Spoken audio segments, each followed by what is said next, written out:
الیہ یرد علم الساعہ، قیامت کا علم اللہ ہی کی طرف لوٹایا جاتا ہے، یعنی اللہ کے سوا اس کے وقوع کا کسی کو علم نہیں ہے۔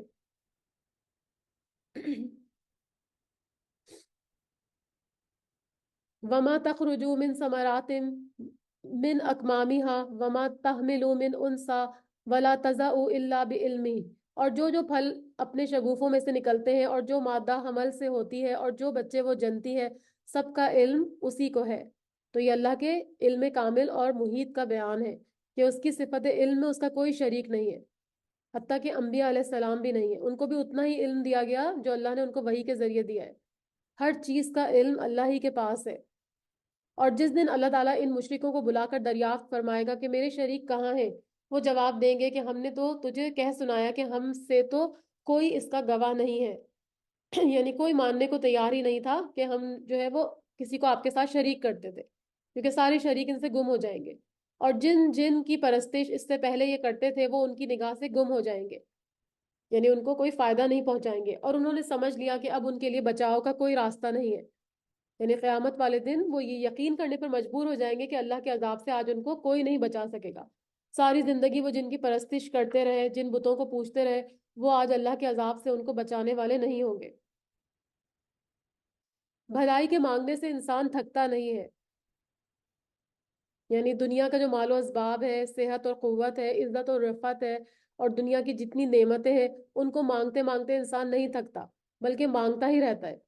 اور اگر اسے کوئی تکلیف پہنچ جائے تو مایوس اور نا امید ہو جاتا ہے، یعنی جیسے ہی کوئی تکلیف پہنچتی ہے تو فوراً ہی مایوسی کا شکار ہو جاتا ہے۔ لیکن جو اللہ کے مخلص بندے ہوتے ہیں ان کا حال ان سے مختلف ہوتا ہے۔ ایک تو وہ دنیا کے طالب نہیں ہوتے، ہر وقت دنیا دنیا نہیں مانگ رہے ہوتے، بلکہ ان کے سامنے ہر وقت آخرت ہوتی ہے۔ اور دوسرے، تکلیف پہنچنے پر بھی وہ اللہ کی رحمت اور اس کے فضل سے مایوس نہیں ہوتے، بلکہ آزمائشوں میں بھی وہ کیا کرتے ہیں، اللہ تعالیٰ ہی سے رجوع کرتے ہیں اور اس پر صبر کرتے ہیں آزمائشوں پر۔ اور جو کوئی مصیبت اسے پہنچ چکی ہے، اس کے بعد اگر ہم اسے کسی رحمت کا مزہ چکھائیں تو وہ کہہ اٹھتا ہے کہ اس کا تو میں حقدار ہی تھا، یعنی میں اللہ کا محبوب ہوں، تو یہ جو مجھے خوشی ملی ہے، نعمت ملی ہے، تو وہ اسی وجہ سے ملی ہے۔ یہ نہیں سمجھتا کہ یہ چیز اس کو آزمائش کی وجہ سے ملی ہے، وہ کہتا ہے کہ میں تو اس کا حقدار ہی تھا، اور میں تو خیال بھی نہیں کر سکتا کہ قیامت قائم ہوگی، اور اگر میں اپنے رب کے پاس واپس گیا بھی تو یقیناً میرے لیے اس کے پاس اور زیادہ بہتر ہوگا۔ یقیناً ہم ان کفار کو ان کے اعمال سے خبردار کر دیں گے اور ان کو سخت عذاب کا مزہ چکھائیں گے۔ اور جب ہم انسان پر اپنا کرم کرتے ہیں، انعام کرتے ہیں، تو وہ منہ پھیر لیتا ہے اور کنارہ کش ہو جاتا ہے، یعنی حق سے منہ پھیر لیتا ہے اور اللہ کا شکر نہیں ادا کرتا بلکہ تکبر کرتا ہے۔ اور جب اس کو مصیبت پڑتی ہے کوئی، تو وہ بڑی لمبی چوڑی دعائیں کرنے والا بن جاتا ہے، یعنی بارگاہ الہی میں آہوزاری کرتا ہے، شدت سے اللہ کو یاد کرتا ہے، اور خوشحالی جب ہوتی ہے تو اللہ کو بھول جاتا ہے، اور جب نعمت کا نزول ہوتا ہے تو پھر اللہ سے فریادیں کرتا ہے، اور حصول نعمت کے وقت اللہ کو یاد نہیں کرتا۔ آپ صلی اللہ علیہ وسلم کہہ دیجئے کہ بھلا یہ تو بتاؤ کہ اگر یہ قرآن اللہ کی طرف سے آیا ہوا ہو اور پھر تم نے اس کو مانا نہیں، بس اس سے بڑھ کر بہکا ہوا کون ہوگا جو مخالفت میں حق سے دور چلا جائے۔ ان قریب ہم انہیں اپنی نشانیاں آفاق عالم میں بھی دکھائیں گے اور خود ان کی اپنی ذات میں بھی، یہاں تک کہ ان پر کھل جائے گا کہ حق یہی ہے۔ یعنی اس سے ان کو قرآن کی صداقت اور اس کا اللہ کی طرف سے ہونا واضح ہو جائے گا۔ یعنی خود انسان کے اپنے نفسوں کے اندر بھی نشانیاں دکھائیں گے، اور آسمان اور زمین کے کناروں میں قدرت کی بڑی بڑی نشانیاں جیسے سورج، چاند، ستارے، یہ سب کچھ۔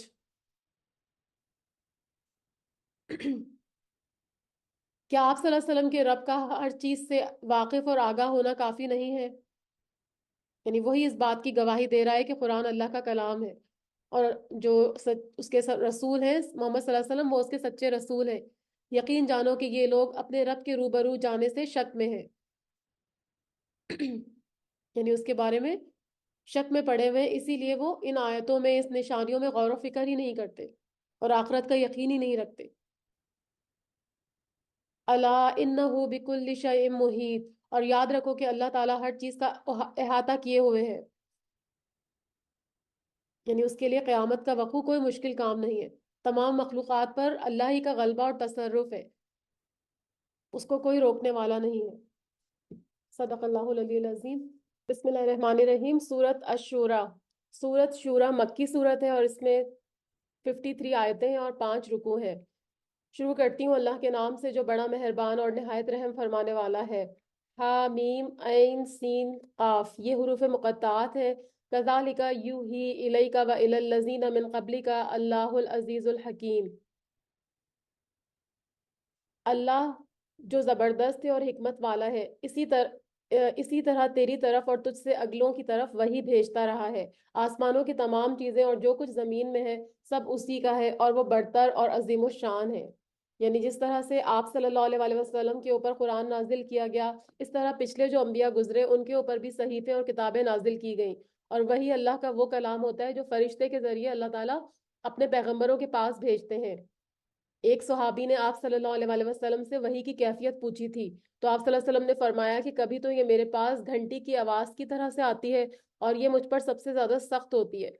جب یہ ختم ہو جاتی ہے تو یہ مجھ کو یاد ہو جاتی ہے، اور کبھی فرشتہ انسانی شکل میں آتا ہے اور مجھ سے کلام کرتا ہے، اور جو کہتا ہے میں یاد کر لیتا ہوں۔ حضرت عائشہ رضی اللہ تعالیٰ عنہ فرماتی ہیں کہ میں نے سخت سردی میں مشاہدہ کیا کہ جب وحی کی کیفیت ختم ہوتی تھی تو آپ صلی اللہ علیہ وسلم پسینے میں شرابور ہوتے تھے، اور آپ کی پیشانی سے پسینے کے قطرے گر رہے ہوتے تھے۔ صحیح بخاری کی حدیث ہے۔ تو اللہ تعالیٰ فرما رہے ہیں کہ اللہ تعالیٰ ہی ہے جو زبردست اور حکمت والا ہے، اور وہ آپ کے اوپر اور جو پیچھے گزرے ہیں پیغمبر ان کے اوپر بھی وحی کو بھیجتا رہا ہے۔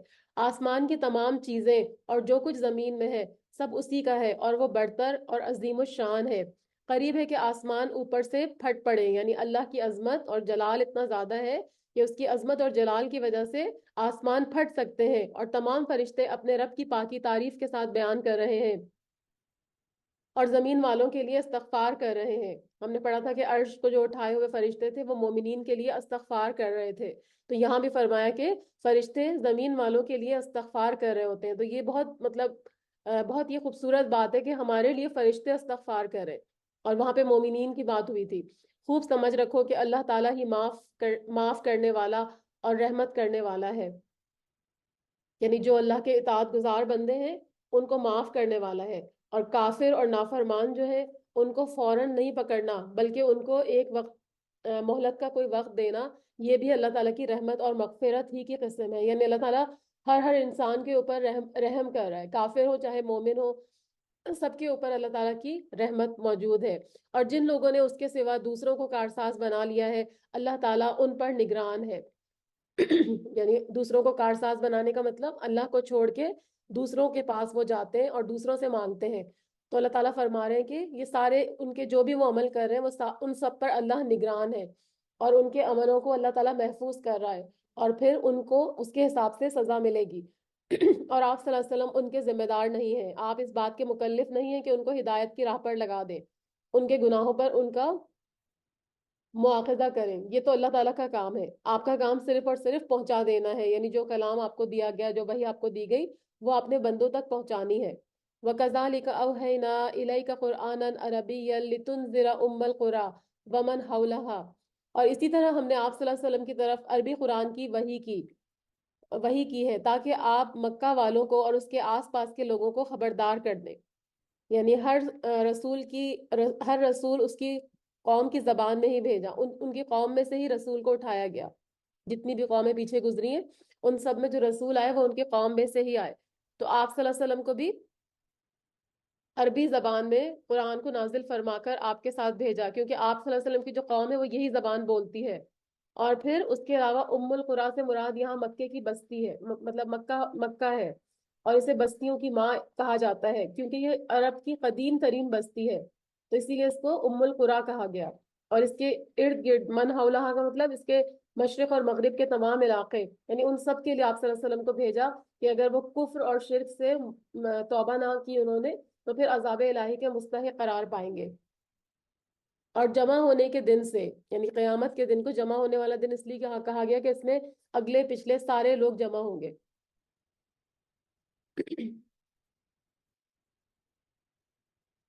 جس کے آنے میں کوئی شک نہیں ہے، ڈرا دیں، ایک گروہ جنت میں ہوگا اور ایک گروہ جہنم میں ہوگا، یعنی وہاں پر صرف دو گروہ بن جائیں گے۔ دنیا میں تو کتنے کتنے ایک ایک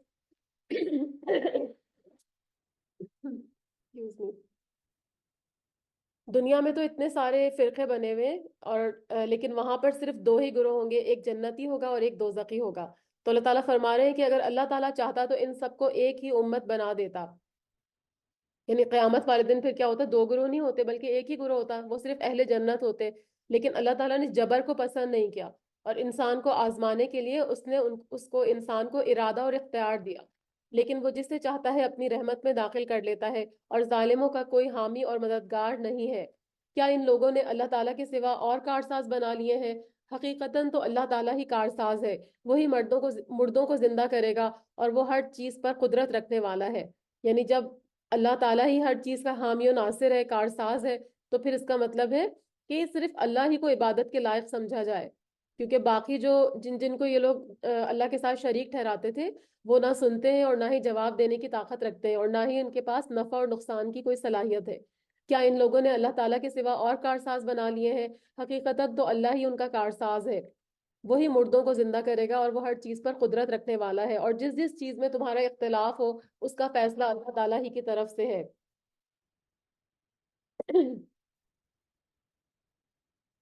یہی اللہ میرا رب ہے جس پر میں نے بھروسہ کر رکھا ہے اور جس کی طرف میں جھکتا ہوں. وہ آسمانوں اور زمین کا پیدا کرنے والا ہے. اس نے تمہارے لیے تمہاری جنس کے جوڑے بنا دیے ہیں. یعنی اللہ تعالیٰ کا بہت بڑا احسان ہے کہ ہماری جنس سے ہی ہمارے جوڑے بنائے. اگر کسی اور مخلوق سے بنائے جاتے تو اس میں ہمیں سکون حاصل نہ ہوتا. تمہیں وہ اس میں پھیلا رہا ہے، یعنی پھیلا رہا ہے، یعنی اس ایک نسل کے بعد دوسری نسل کو پیدا کر رہا ہے. اور جس طرح سے جانور پھیل رہے ہیں اس طرح سے انسانوں کو بھی اللہ تعالیٰ پھیلاتا چلا جا رہا ہے. اور اس جیسی کوئی چیز نہیں ہے. لئی سکا مثلی شیء، نہ ذات میں اور نہ صفات میں. اللہ تعالیٰ جو ہے وہ اپنی نظیر آپ ہے. وہ واحد ہے اور بے نیاز ہے. وہ سننے اور دیکھنے والا ہے. لہو مقالید السماوات والارض، اور آسمانوں اور زمین کی کنجیاں اسی کی ہیں. مقالید مقلید یا مقلات کی جمع ہے. اس کا مطلب ہوتا ہے خزانے اور چابیاں. تو آسمان اور زمین کے جتنے بھی خزانے ہیں سارے کے سارے اللہ ہی کے اختیار میں ہیں. جس کی چاہے وہ روزی کشادہ کر دے اور تنگ کر دے. یقیناً وہ ہر چیز کو جاننے والا ہے. اللہ تعالیٰ ہی نے تمہارے لیے وہی دین مقرر کیا ہے جس کے قائم کرنے کا اس نے نوح علیہ السلام کو حکم دیا تھا، اور جو بذریعہ وہی ہم نے آپ کی طرف بھیج دی ہے، اور جس کا تاکیدی حکم ہم نے ابراہیم اور موسیٰ اور عیسیٰ علیہ السلام کو بھی دیا تھا. یعنی یہاں دین سے مراد کیا ہے کہ اللہ پر ایمان لانا، توحید اور اطاعت رسول اور شریعت الہیہ کو ماننا ہے.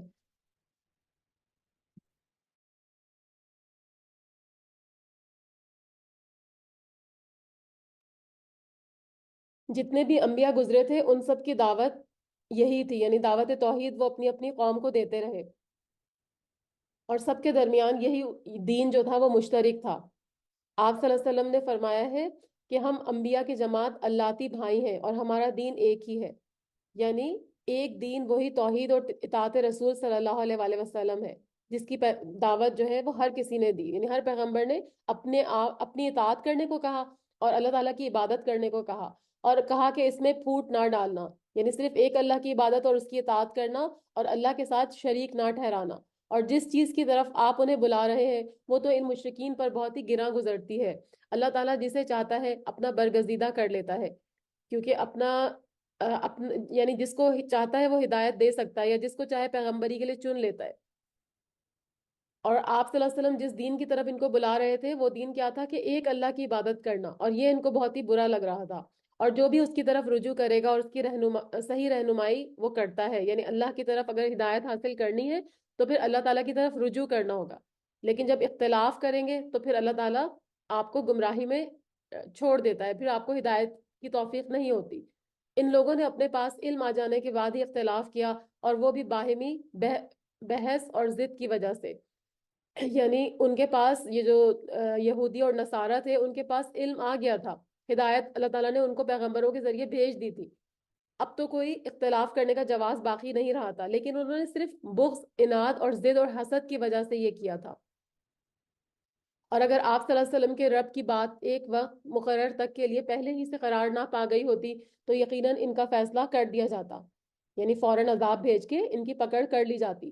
اور جن لوگوں کو ان کے بعد کتاب دی گئی وہ بھی اس کی طرف سے الجھن والے شک میں پڑے ہوئے ہیں. اس سے مراد یہود و نصارہ ہیں. ان کو پہلے جو ہے وہ تورات اور انجیل کے ان کو وارث بنایا گیا لیکن انہوں نے کیا کیا؟ وہ بھی اس میں شک میں پڑے رہے، اور آپ صلی اللہ علیہ وسلم کی جو کتاب آئی اور ان کی کتابوں میں ساری نشانیاں موجود تھیں، لیکن اس کے باوجود آپ صلی اللہ علیہ وسلم کی جب بعثت ہوئی تو آپ صلی اللہ علیہ وسلم کے بارے میں اور قرآن کے بارے میں وہ شک اور الجھن میں پڑ گئے۔ بس آپ صلی اللہ علیہ وسلم لوگوں کو اسی طرف بلاتے رہیے، اور جو کچھ آپ سے کہا گیا ہے اس پر مضبوطی سے جم جائیے، یعنی اس تفرق اور شک کی وجہ سے، یعنی آپ جو ہے وہ ان کی باتوں میں نہ آئیے، بلکہ آپ کو جو دیا گیا ہے قرآن اس پہ مضبوطی سے جم جائیے، اور ان کی خواہشوں پر نہ چلے، یعنی ان کی جو خواہشیں تھیں کہ ہمارے بتوں کے سر پہ ہاتھ رکھیں یا ہماری بتوں کی عبادت کریں، تو آپ ان کی بات نہ مانیں اور کہہ دیں کہ اللہ تعالیٰ نے جتنی کتابیں نازل فرمائی ہیں میرا ان پر ایمان ہے، اور مجھے حکم دیا گیا ہے کہ تم میں انصاف کرتا رہوں، یعنی جب بھی تم میرے پاس کوئی معاملہ لے کر آؤ تو میں اللہ کے احکام کے مطابق عدل اور انصاف کے ساتھ اس کا فیصلہ کروں۔ ہمارا اور تم سب کا پروردگار اللہ ہی ہے، ہمارے اعمال ہمارے لیے ہیں اور تمہارے اعمال تمہارے لیے ہیں، ہم تم میں کوئی کٹ حجتی نہیں ہے، یعنی کوئی جھگڑا نہیں ہے، حق بالکل واضح ہے اور باطل بھی بالکل واضح ہے۔ اللہ تعالیٰ ہم سب کو جمع کرے گا اور اسی کی طرف ہمارا لوٹنا ہے۔ والذین یحاجون فی اللہ من بعد مستجیبوا لہ حجتهم داہزۃ عند ربہم وعلیہم غضب ولہم عذاب شدید، اور جو لوگ اللہ تعالیٰ کی باتوں میں جھگڑا ڈالتے ہیں اس کے بعد کہ مخلوق اس کو مان چکی ہے، ان کی کٹ حجتی اللہ کے نزدیک بالکل باطل ہے۔ یعنی مشرکین جو تھے وہ مسلمانوں سے لڑتے جھگڑتے تھے، جنہوں نے اللہ اور رسول صلی اللہ علیہ وسلم کی بات مان لی ہے تاکہ ان کو دوبارہ سے راہ سے ہٹا دیں وہ، اور اس کے علاوہ یا پھر ان سے مراد یہود اور نصارہ ہیں جو مسلمانوں سے جھگڑتے تھے اور کہتے تھے کہ ہمارا دین تمہارے دین سے بہتر ہے اور ہم تم سے بہتر ہیں۔ تو اللہ تعالیٰ فرما رہے ہیں کہ ان کی جو جھگڑے ہیں وہ بالکل کمزور اور باطل ہیں، ان کو ثبات نہیں ہے اور ان پر غضب ہے اور ان کے لیے سخت عذاب ہے۔ اللہ تعالیٰ نے حق کے ساتھ کتاب کو نازل فرمایا ہے اور ترازو بھی اتاری ہے۔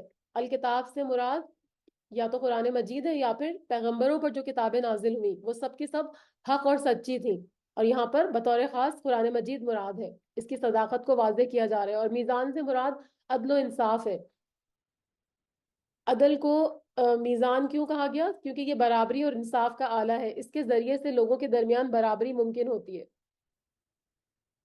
تو اسی لیے فرمایا۔ اور سورہ رحمان میں بھی آتا ہے نا کہ وَالسَّمَاءَ رَفَعَهَا وَوَضَعَ الْمِيزَانَ أَلَّا تَطْغَوْا فِي الْمِيزَانِ وَأَقِيمُوا الْوَزْنَ بِالْقِسْطِ وَلَا تُخْسِرُوا الْمِيزَانَ، اسی نے آسمان کو بلند کیا اور اسی نے ترازو رکھی تاکہ تم تولنے میں کمی بیشی نہ کرو، انصاف کے ساتھ وزن کو ٹھیک تولو، ٹھیک رکھو اور تول میں کمی نہ کرو۔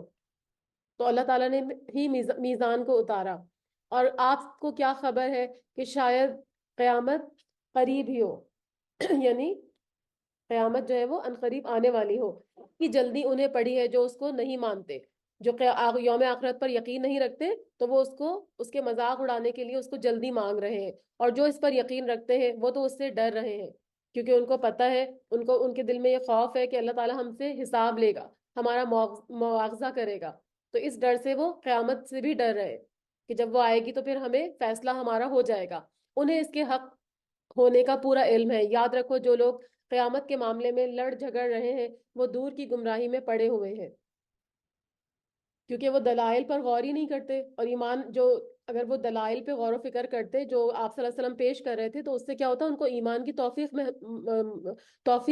ان کو ایمان کی توفیق ہوتی، لیکن انہوں نے کیا کیا کہ دلائل پر غور ہی نہیں کیا، تو اسی لیے وہ حق سے اللہ تعالیٰ فرما رہے ہیں کہ بہت دور چلے گئے، گمراہی میں دور تک چلے گئے ہیں۔ اللہ لطیف بعبادہ یرزق من یشاء وہو القوی العزیز، اور اللہ تعالیٰ اپنے بندوں پر بڑا ہی لطف کرنے والا ہے، جسے چاہتا ہے کشادہ روزی دیتا ہے، اور وہ بڑی طاقت اور بڑے غلبے والا ہے۔ من کان یرید حرث الآخرۃ نزد لہ فی حرثہ، جس کا ارادہ آخرت کی کھیتی کا ہو ہم اسے اس کی کھیتی میں ترقی دے دیں گے۔ حرث کا مطلب ہوتا ہے کھیتی، یعنی جب ہم بیج بوتے ہیں اور جو اس سے فصل نکلتی ہے اس کو کہا جاتا ہے حرث۔ تو یہاں پر مطلب ہے کہ جو شخص دنیا میں اپنے اعمال اور محنت کے ذریعے سے آخرت کے اجر و ثواب کا طالب ہوگا تو اللہ تعالیٰ اس کی آخرت کی کھیتی میں اضافہ فرما دیں گے، ایک ایک نیکی کا اجر اس کو 10 گنا سے لے کر 700 گنا یا اس سے بھی زیادہ ملے گا۔ اور جو دنیا کی کھیتی کی طلب رکھتا ہو ہم اسے اس میں سے ہی کچھ دے دیں گے، یعنی جو طالب دنیا ہوگا اس کو دنیا تو ملتی ہے لیکن اتنی نہیں جتنی وہ چاہتا ہے، جتنی بھی اللہ کی مشیت اور تقدیر میں ہوگی اس کے مطابق اس کو ملے گی، لیکن پھر آخرت میں اس کا کوئی حصہ نہیں ہوگا۔ ایسے شخص کا آخرت میں کوئی حصہ نہیں ہوگا. یعنی روزی تو سب کو ملے گی، لیکن جو طالب دنیا ہوگا اور چاہے طالب آخرت ہو، دونوں کو روزی تو ملے گی. لیکن جو طالب آخرت ہوتا ہے وہ آخرت کے لیے محنت کرتا ہے، تو پھر اس کو وہاں اللہ تعالیٰ کئی گنا اجر دیں گے. لیکن دنیا کا جو طالب ہوتا ہے وہ صرف اس کو جہنم کا عذاب کے علاوہ اور کچھ نہیں ملے گا، کیونکہ اس نے صرف دنیا طلب کی، آخرت کی اس نے کوئی کوشش ہی نہیں کی، کوئی صحیح نہیں کی. کیا ان لوگوں نے ایسے اللہ کے شریک مقرر کر رکھے ہیں جنہوں نے ایسے احکام دین مقرر کر دیے ہیں جو اللہ کے فرمائے ہوئے نہیں ہیں؟ اگر فیصلے کے دن کا وعدہ نہ ہوتا تو ابھی ہی ان کے درمیان فیصلہ کر دیا جاتا. یقیناً ظالموں کے لیے دردناک عذاب ہے. آپ صلی اللہ علیہ وسلم دیکھیں گے کہ یہ ظالم اپنے اعمال سے ڈر رہے ہوں گے. قیامت والے دن جو انہوں نے دنیا میں عمل کی ان سے وہ ڈر رہے ہوں گے، اور جن کے وبال ان پر واقع ہونے والے ہیں. اور جو لوگ ایمان لائے، انہوں نے نیک عمل کیے، وہ جنتوں کے باغات میں ہوں گے. وہ جو خواہش کریں گے اپنے رب کے پاس موجود پائیں گے، اور یہ اللہ کا بڑا فضل ہے. ذالک الذی یبشر اللہ عبادہ الذین آمنوا وعملوا الصالحات. یہی وہ بشارت ہے، یہی ہے وہ جس کی بشارت اللہ تعالیٰ اپنے بندوں کو دے رہا ہے جو ایمان لائے اور سنت کے مطابق نیک عمل کیے. تو آپ کہہ دیجئے کہ میں اس پر تم سے کوئی بدلہ نہیں چاہتا مگر محبت رشتہ داری کی، کیونکہ قبائل قریش اور نبی صلی اللہ علیہ وسلم کے درمیان ایک رشتہ داری کا تعلق تھا. تو وہ اللہ تعالیٰ یہاں پہ اس آیت میں اللہ تعالیٰ فرما رہے ہیں کہ نبی صلی اللہ علیہ وسلم کیا کہہ رہے ہیں کہ میں واعظ اور نصیحت اور تبلیغ اور دعوت کا کوئی اجر تم سے نہیں مانگتا، صرف میں ایک سوال کر رہا ہوں کہ میرے اور تمہارے درمیان جو رشتہ داری ہے تم اس کا لحاظ کرو. تم میری دعوت کو نہیں مانتے تو نہ مانو، لیکن مجھے نقصان پہنچانے سے باز رہو، میرے رستے کا کانٹا نہ بنو. میں تو فریضہ رسالت ادا کر رہا ہوں، تو مجھے یہ کام کرنے دو.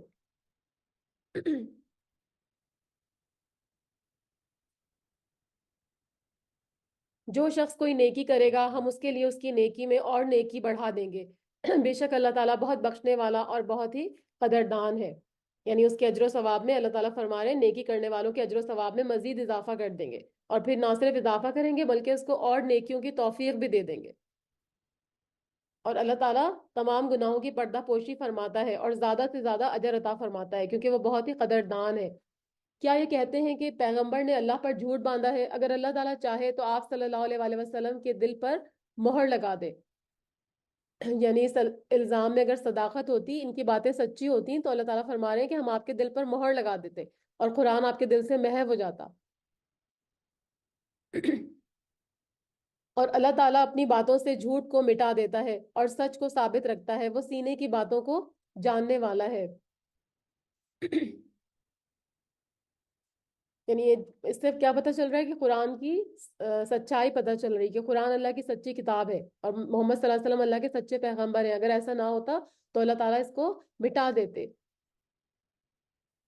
وہی ہے جو اپنے بندوں کی توبہ کو قبول کرتا ہے. اور توبہ کا مطلب کیا ہوتا ہے؟ اپنے گناہوں پر ندامت کا اظہار کرنا اور آئندہ اس کو نہ کرنے کا عزم کرنا. صرف زبان سے توبہ کر لینا اور دوبارہ سے وہی کام کرنا یا اس کام کو نہ چھوڑنا، تو یہ پھر توبہ نہیں ہے، یہ تو ایک مذاق ہے. تو اللہ تعالیٰ اپنے بندوں کی جو سچی توبہ ہے اس کو قبول کرتا ہے اور گناہوں سے درگزر فرماتا ہے، اور جو کچھ تم کر رہے ہو وہ سب کچھ جانتا ہے. ایمان والوں اور نیکوکار لوگوں کی سنتا ہے اور انہیں اپنے فضل سے اور بڑھا دیتا ہے، اور کفار کے لیے سخت عذاب ہے. سنتا ہے مطلب ان کی دعائیں سنتا ہے، ان کی خواہشیں اور آرزویں پوری کرتا ہے.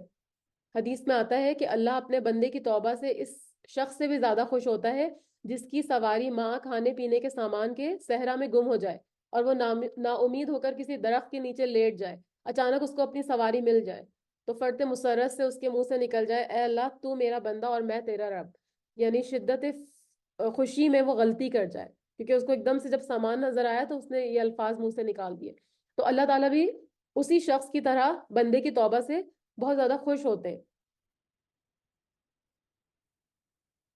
اگر اللہ تعالیٰ اپنے سب بندوں کی روزی فراخ کر دیتا تو وہ زمین میں فساد برپا کر دیتے، کیونکہ اگر سب کو، جتنے بھی لوگ ہیں ان کو ایک ہی طرح کی رزق مہیا کر دیتے تو پھر کیا ہوتا؟ کوئی کسی کی ماتحتی کو قبول نہیں کرتا. اس سے کیا ہوتا کہ ہر شخص شر اور فساد میں اور یعنی بغاوت میں آگے ہو جاتا اور جس سے زمین فساد سے بھر جاتی. لیکن وہ اندازے کے ساتھ جو کچھ چاہتا ہے نازل فرماتا ہے اور اپنے بندوں سے پورا خبردار ہے اور خوب دیکھنے والا ہے. اور وہی ہے جو لوگوں کے نا امید ہونے کے بعد بارش کو برساتا ہے اور بارش آپ کو پتہ ہے کہ رزق کی پیداوار میں سب سے مفید اور اہم چیز ہے، اور یہ بارش جب نا امیدی کے بعد ہوتی ہے تو پھر اس وقت اس کو بندے کو نعمت کا زیادہ احساس بھی ہوتا ہے۔ تو اللہ تعالیٰ اسی طرح کرتے ہیں کہ جب بندے نا امید ہونے لگتے ہیں تو پھر کیا ہوتا ہے کہ اس وقت بارش برسائی جاتی ہے، تاکہ یہ جو اللہ کے بندے ہیں وہ اللہ کی نعمتوں کی قدر کریں اور پھر اس کا شکر بجا لائیں اور اپنی رحمت کو پھیلا دیتا ہے، وہی ہے کارساز اور قابل حمد و ثنا۔ اور اس کی نشانیوں میں سے آسمانوں اور زمین کی پیدائش ہے، اس میں جانداروں کا پھیلانا، وہ اس پر بھی قادر ہے کہ جب چاہے ان کو جمع کر دے۔ اور دابا کا مطلب ہے زمین پر چلنے پھرنے والا، اور اس میں جن، انسان اور تمام حیوانات شامل ہیں۔ تو اللہ تعالیٰ نے تمام روئے زمین پر ان کو پھیلا دیا ہے، اور پھر قیامت کے دن ان سب کو جمع کرے گا۔ تمہیں جو کچھ مصیبت پہنچتی ہے وہ تمہارے اپنے ہی کرتوتوں کا بدلہ ہے، اور وہ تو بہت سی باتوں سے درگزر کر دیتا ہے۔ یعنی بعض گناہ جو ہوتے ہیں وہ آپ کے لیے مصیبت بن جاتے ہیں، اور کچھ گناہ وہ ہوتے ہیں جو اللہ تعالیٰ ویسے ہی معاف کر دیتے ہیں۔ اللہ کی ذات بڑی کریم ہے، معاف کرنے کے بعد آخرت پر پھر وہ ان کی پکڑ نہیں کرتے۔ اور تم ہمیں زمین میں عاجز کرنے والے نہیں ہو، یعنی اللہ تعالیٰ کو سے بھاگ کر یا اللہ تعالیٰ کی گرفت سے کوئی بھاگ کر نہیں جا سکتا۔ یہ جو بھی ہم نے اوپر آیت پڑھی نا کہ تمہیں جو بھی مصیبت پہنچتی ہے وہ تمہارے اپنے کرتوتوں کا بدلہ ہے، اور اللہ تعالیٰ تو درگزر فرما دیتا ہے۔ تو اس کے بارے میں حدیث بھی آتی ہے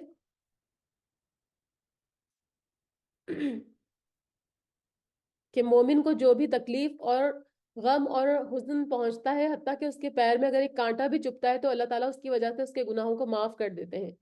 صحیح بخاری کی حدیث ہے۔ تو اللہ تعالیٰ کو کوئی ہرا نہیں سکتا تمہارے لیے سوائے اللہ کے۔ اللہ تعالیٰ کے نہ کوئی کارساز ہے اور نہ ہی کوئی مددگار۔ وَمِنْ آيَاتِهِ الْجَوَارِ فِي الْبَحْرِ كَالْأَعْلَامِ، اور دریا میں چلنے والے پہاڑوں جیسی کشتیاں اس کی نشانیوں میں سے ہیں۔ کیونکہ اللہ کی اس میں بہت بڑی قدرت نظر آتی ہے کہ سمندروں میں پہاڑوں جیسی کشتیاں اور جہاز اس کے حکم سے چلتے ہیں۔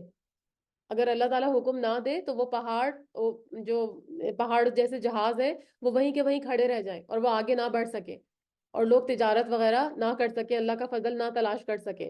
تو یہ اللہ کی بہت بڑی نشانی ہے۔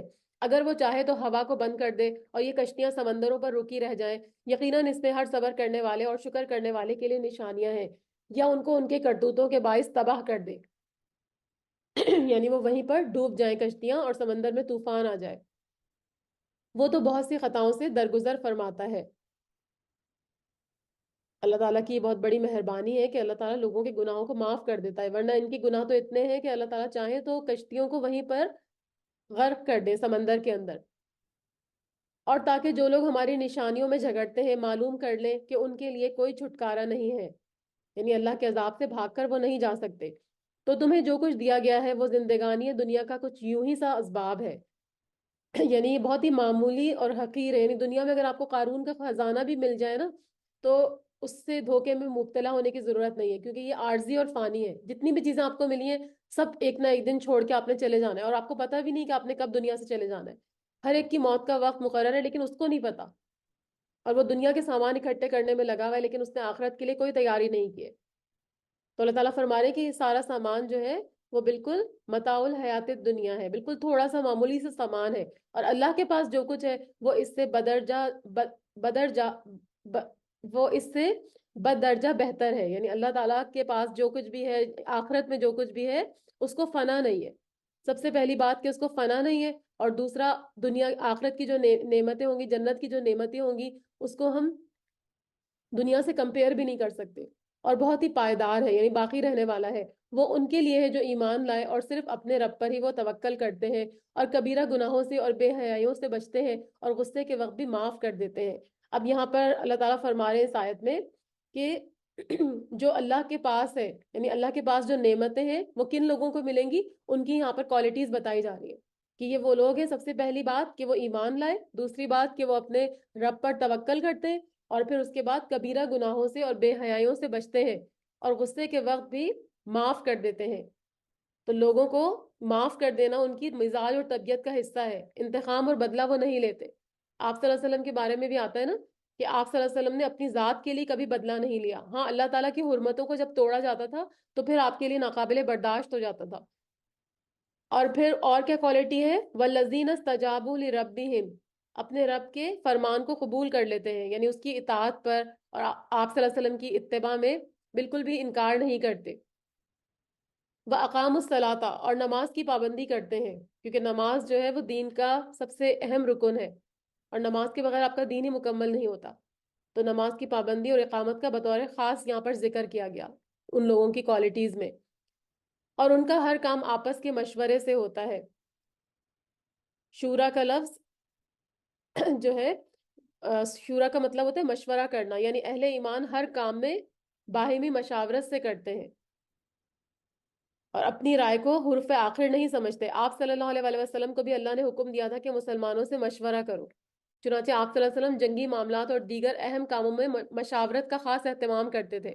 اس سے مسلمانوں کی حوصلہ افزائی بھی ہوتی تھی، اور معاملے کے جو مختلف پہلو ہوتے ہیں، کیونکہ آپ کے ذہن میں تو ایک ہی پہلو آ رہا ہوتا ہے نا کہ ہم اس طرح سے اس کام کو کر لیتے ہیں، لیکن جب آپ مشورہ کرتے تو دوسرے لوگ اپنے ذہن سے سوچتے اور وہ ڈفرینٹ پہلو سے وہ بات آپ کے سامنے آتی ہے، تو اس سے کیا ہوتا ہے کہ وہ بات پہ قطعی جو فیصلہ کیا جاتا ہے وہ کرنا آسان ہو جاتا ہے۔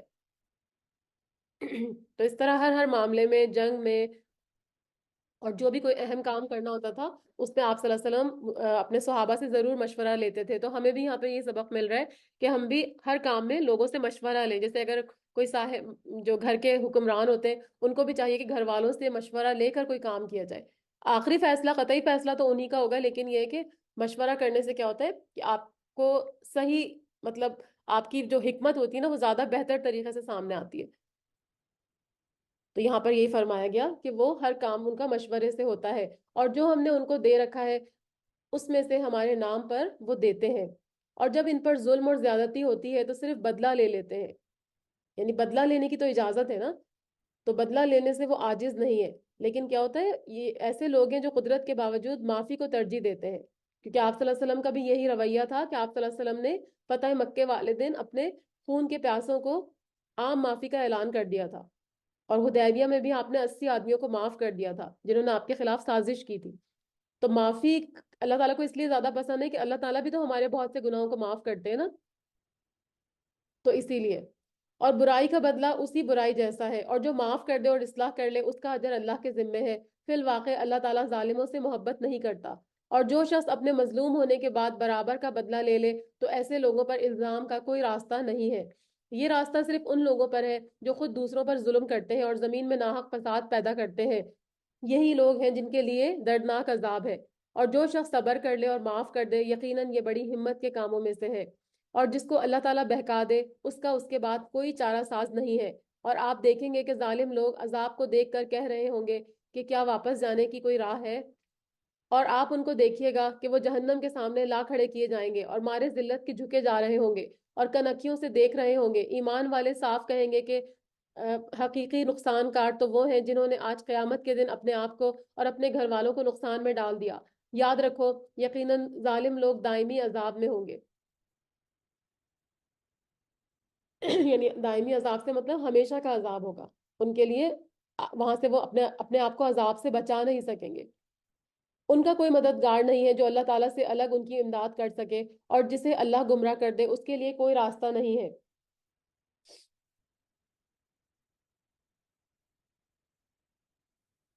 اپنے رب کا حکم مان لو اس سے پہلے کہ اللہ کی جانب سے وہ دن آ جائے جس کا ہٹ جانا ناممکن ہے، یعنی قیامت کا دن۔ تمہیں اس روز نہ تو کوئی جائے پناہ ملے گی اور نہ چھپ کر انجان بن جانے کی، یعنی ایسی جگہ نہیں ہوگی تمہارے لیے کہ تم چھپ کر وہاں پر انجان بن جاؤ یا پہچانے نہ جا سکو یا نظر میں نہ آؤ۔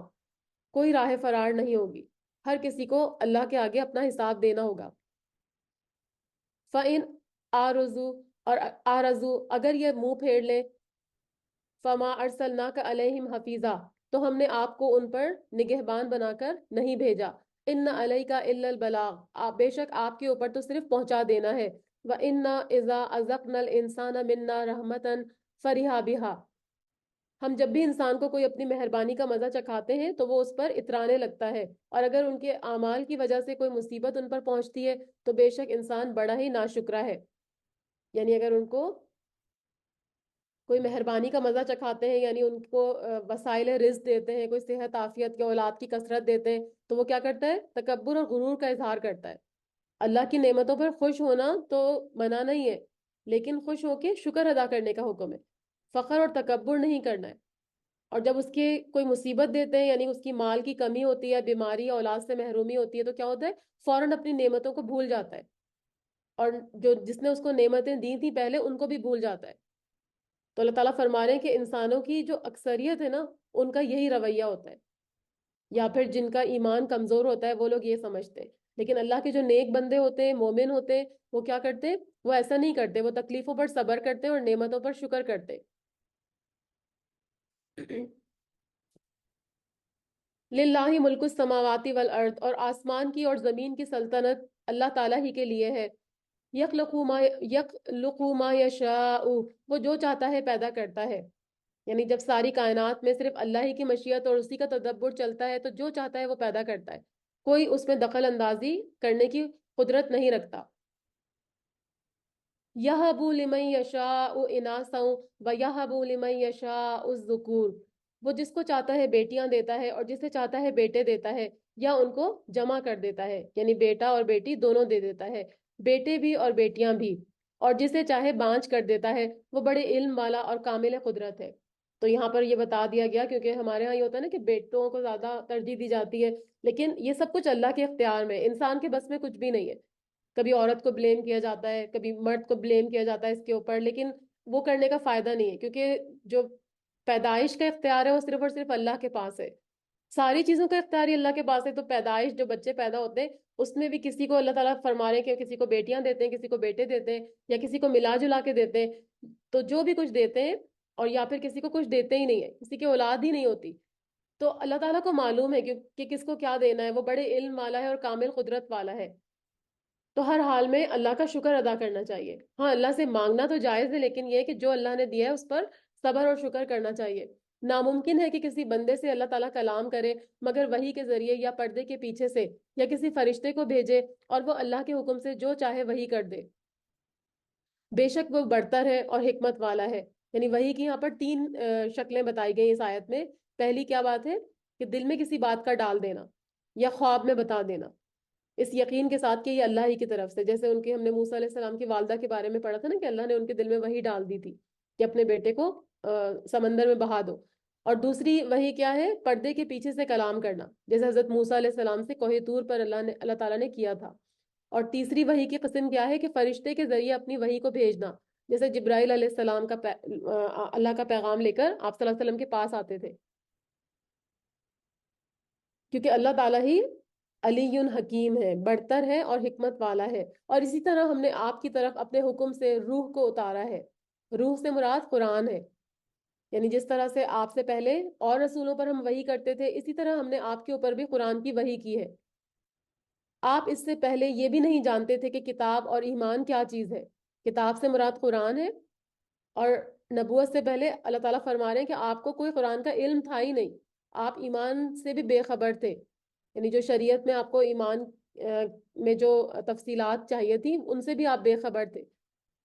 یہ سب کچھ آپ کو وحی کے ذریعے اللہ تعالیٰ کی طرف سے ملا، لیکن ہم نے اسے نور بنایا، یعنی قرآن کو، اور اس کے ذریعے اپنے بندوں میں سے جسے چاہتے ہیں ہدایت دے دیتے ہیں، کیونکہ قرآن جو ہے وہ ہدایت کا ذریعہ ہے، لیکن جسے چاہتے ہیں کا کیا مطلب ہے؟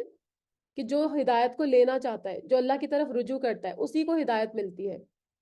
بے شک آپ راہ راست کی بے شک آپ راہ راست کی رہنمائی کر رہے ہیں، یعنی قرآن کے ذریعے۔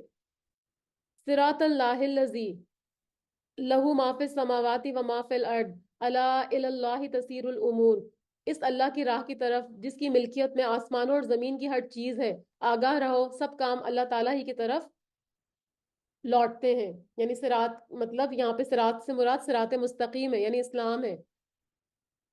تو آپ صلی اللہ علیہ وسلم جو ہے وہ صراط مستقیم کی طرف لوگوں کی ہدایت کر رہے ہیں، اور سب کام اللہ کی طرف لوٹتے ہیں، مطلب قیامت والے دن تمام معاملات کا فیصلہ اللہ ہی کے ہاتھ میں ہوگا۔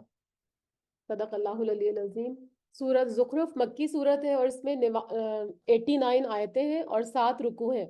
بسم اللہ الرحمن الرحیم۔ حامیم والکتاب المبین، حامیم قسم ہے اس واضح کتاب کی، یعنی قرآن مجید کی، ہم نے اس کو عربی زبان کا قرآن بنایا ہے جو دنیا کی فصیح ترین زبان ہے، اور اس کے اولین مخاطب بھی کیونکہ عرب تھے، اسی لیے انہی کی زبان میں قرآن کو اتارا گیا، تاکہ وہ اس کو آسانی کے ساتھ سمجھ لیں کہ تم سمجھ لو یقیناً یہ لوح محفوظ میں ہے اور ہمارے نزدیک بلند مرتبہ حکمت والی کتاب ہے. یعنی قرآن مجید کی عظمت اور شرف کا بیان کیا جا رہا ہے کہ وہ ملائے اعلیٰ میں ہے، تاکہ اہل زمین اس کے شرف اور عظمت کو ملحوظ رکھتے ہوئے اس کو پھر اہمیت بھی دیں اور اس سے ہدایت کا وہ مقصد حاصل کریں جس کے لیے اس کو دنیا میں اتارا گیا.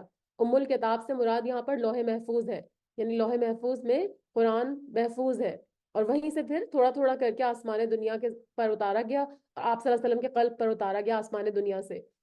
اللہ تعالیٰ فرما رہے افنضرب عنکم الذکر صفحا صفحا ان کنتم قوما مسرفین، کیا ہم اس نصیحت کو تم سے اس وجہ سے ہٹا لیں کہ تم حد سے گزر جانے والے لوگ ہو. اس کے مختلف معنی کیے گئے ہیں آیت کے. یعنی تم چونکہ گناہوں میں بہت زیادہ منہمک ہو اور اس پر مصر ہو، تو کیا تم یہ سمجھتے ہو کہ ہم تم کو واضح اور نصیحت کرنا چھوڑ دیں، یا پھر تمہارے کفر اور اسراف پر ہم تمہیں کچھ نہیں کہیں گے اور تم سے درگزر کر لیں گے. تیسرا اس کا مطلب ہے کہ ہم تمہیں ہلاک کریں اور کسی چیز کا تمہیں حکم دیں اور نہ منع کریں. اور چوتھا، چونکہ تم قرآن پر ایمان لانے والے نہیں ہو اس لیے ہم قرآن کو نازل کرنا بند کر دیں. تو یہ سارے ہی میننگ اس آیت کے مختلف مفسرین نے بیان کیے ہیں.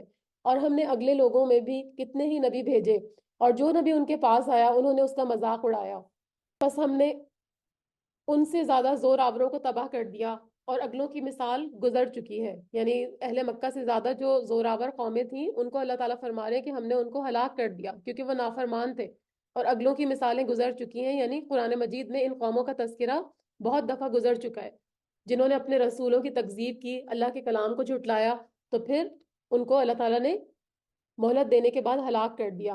اور اگر آپ صلی اللہ علیہ وسلم ان سے سوال کریں کہ آسمانوں اور زمین کو کس نے پیدا کیا ہے، تو یقیناً ان کا جواب ہوگا کہ انہیں غالب اور دانا اللہ ہی نے پیدا کیا ہے. یعنی یہ اعتراف تو وہ کرتے تھے کہ اللہ ہی زمین آسمان کا خالق ہے، اللہ کو مانتے تھے لیکن اللہ کے ساتھ شریک ٹھہراتے تھے. وہی ہے جس نے تمہارے لیے زمین کو فرش اور بچھونا بنایا، یعنی جس میں ثبات اور قرار ہے، ہم اس پہ چلتے ہیں، کھڑے ہوتے ہیں، سوتے ہیں، جاگتے ہیں اور ساری بڑی بڑی عمارتیں بناتے ہیں. لیکن اللہ کی بہت بڑی مہربانی ہے کہ اس کی حرکت ہم کو محسوس نہیں ہوتی. پہاڑوں کے ذریعے اس نے اس کو حرکت سے روک دیا، اور اس کی اتنی حرکت تو اس کی ہو رہی ہے لیکن ہمیں وہ محسوس نہیں ہوتی. تو یہ اللہ کی بہت بڑی مہربانی ہے کہ فرش کو ہمارے لیے بچھونا بنایا اور اس میں تمہارے لیے راستے کر دیے تاکہ تم راہ پا لیا کرو. یعنی ایک علاقے سے دوسرے علاقے اور ایک ملک سے دوسرے ملک جانے کے لیے راستے بھی بنا دیے. والذی نزل من السماء ماء بقدر، اور اسی نے آسمان سے ایک اندازے کے مطابق پانی کو نازل کیا جس سے تمہاری ضرورت پوری ہو سکے، کیونکہ پانی کے بغیر زندگی ممکن نہیں ہے. تو جب بھی کبھی کم بارش ہوتی ہے تو وہ ہمارے لیے مفید نہیں ہوتی ہے، اور اگر زیادہ ہوتی ہے تب بھی وہ طوفان بن جاتی ہے. تو یہ اللہ تعالیٰ کی بہت بڑی مہربانی ہے کہ اس نے اندازے سے پانی کو نازل کر کے مختلف چشموں میں، دریاؤں میں، نہروں میں ہمارے لیے سٹور بھی کر دیا، اور چوپائے جانور پیدا کیے نہیں اور ہم نے اس سے مردہ شہر کو زندہ کر دیا، یعنی پانی سے. اسی طرح سے تم بھی نکالے جاؤ گے. یعنی جس طرح سے مردہ زمین بارش سے شاداب ہوتی ہے اسی طرح قیامت والے دن تم کو بھی زندہ کر کے قبروں سے نکال لیا جائے گا.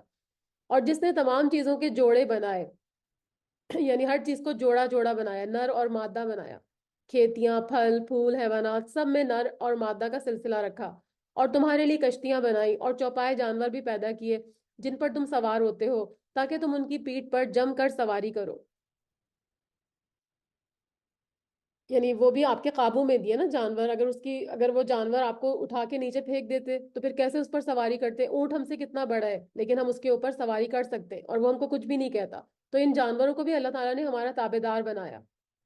فرمایا کہ پھر اپنے رب کی نعمت کو یاد کرو جب اس پر ٹھیک ٹھاک بیٹھ جاؤ اور کہو سبحان الذی سخر لنا ھذا وما كنا له مقرنین، پاک ہے وہ ذات جس نے اسے ہمارے بس میں کر دیا ہے حالانکہ ہمیں اسے قابو کرنے کی طاقت نہ تھی.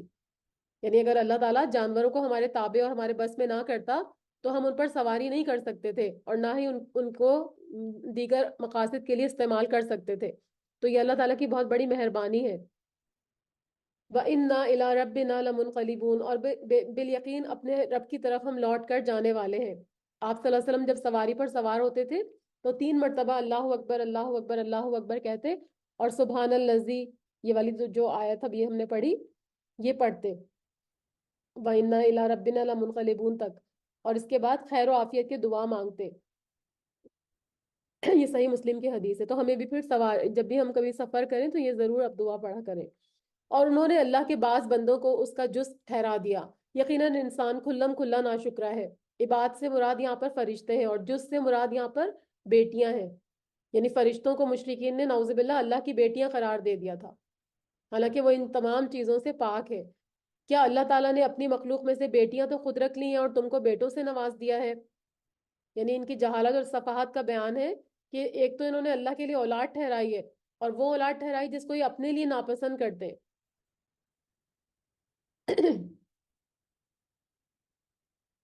حالانکہ ان میں سے کسی کو جب اس چیز کی خبر دی جاتی ہے جس کی مثال اس نے اللہ رحمان کے لیے بیان کی ہے تو اس کا چہرہ سیاہ پڑ جاتا ہے۔ یعنی اللہ فرشتوں کو اللہ کی بیٹیاں قرار دیتے ہیں، اور جب ان کے اوپر ان کی کوئی بیٹی پیدا ہوتی ہے تو یہ کیا کرتے ہیں، ان کے چہرے بالکل سیاہ پڑ جاتے ہیں اور وہ غمگین ہو جاتا ہے۔ کیا اللہ کی اولاد لڑکیاں ہیں جو زیوروں میں پلیں گی اور جھگڑے میں اپنی بات بھی واضح نہیں کر سکتی؟ تو یہاں پر عورتوں کی دو صفات کا بطور خاص ذکر کیا گیا ہے، کیونکہ ان کی تربیت اور نشو و نما کیا ہوتا ہے، زینت اور زیورات وغیرہ میں ہوتی ہے۔ یہ ان کے اندر ایک اللہ تعالیٰ نے ان کی نیچر میں رکھا ہوا ہے کہ ان کو یہ پسند ہوتا ہے، زیورات وغیرہ اور زینت اور تیار ہونا اور یہ سب کچھ ان کو پسند ہوتا ہے۔ اور اس کے علاوہ اگر وہ کسی سے بحث و تکرار کرتی ہیں تو صحیح طریقے سے اس کو بات نہیں کر سکتی فطری حجاب کی وجہ سے۔ تو یہ عورت کی دو فطری کمزوریاں ہیں۔ تو اس سے یہ مطلب نہیں ہے کہ اور مرد جو ہے وہ عورت سے فضیلت رکھتے ہیں بہت زیادہ، لیکن یہ بات نہیں یہاں پہ بتائی جا رہی۔ اللہ تعالیٰ ایک نیچرل چیز بتا رہے ہیں، کیونکہ ہر مخلوق جو بھی پیدا کی گئی ہے اس کے اندر اپنی خصوصیات ہوتی ہیں، اپنی کمزوریاں ہوتی ہیں، اپنی خامیاں ہوتی ہیں۔ تو یہاں پہ یہ مطلب نہیں ہے کہ لڑکیوں کو نیچا کر کے دکھایا جا رہا ہے، بتانے کا مقصد یہ ہے کہ اپنے لیے تو وہ لڑکیوں کو پسند نہیں کرتے، جب لڑکیاں پیدا ہوتی ہیں تو ان کے چہرے سیاہ پڑ جاتے ہیں، لیکن اللہ کے لیے وہ نہ صرف یہ کہ اولاد کو مقرر کر رہے ہیں جبکہ اللہ کو اولاد کی ضرورت ہی نہیں ہے، اور مقرر بھی کر رہے ہیں تو لڑکیوں کو کر رہے ہیں۔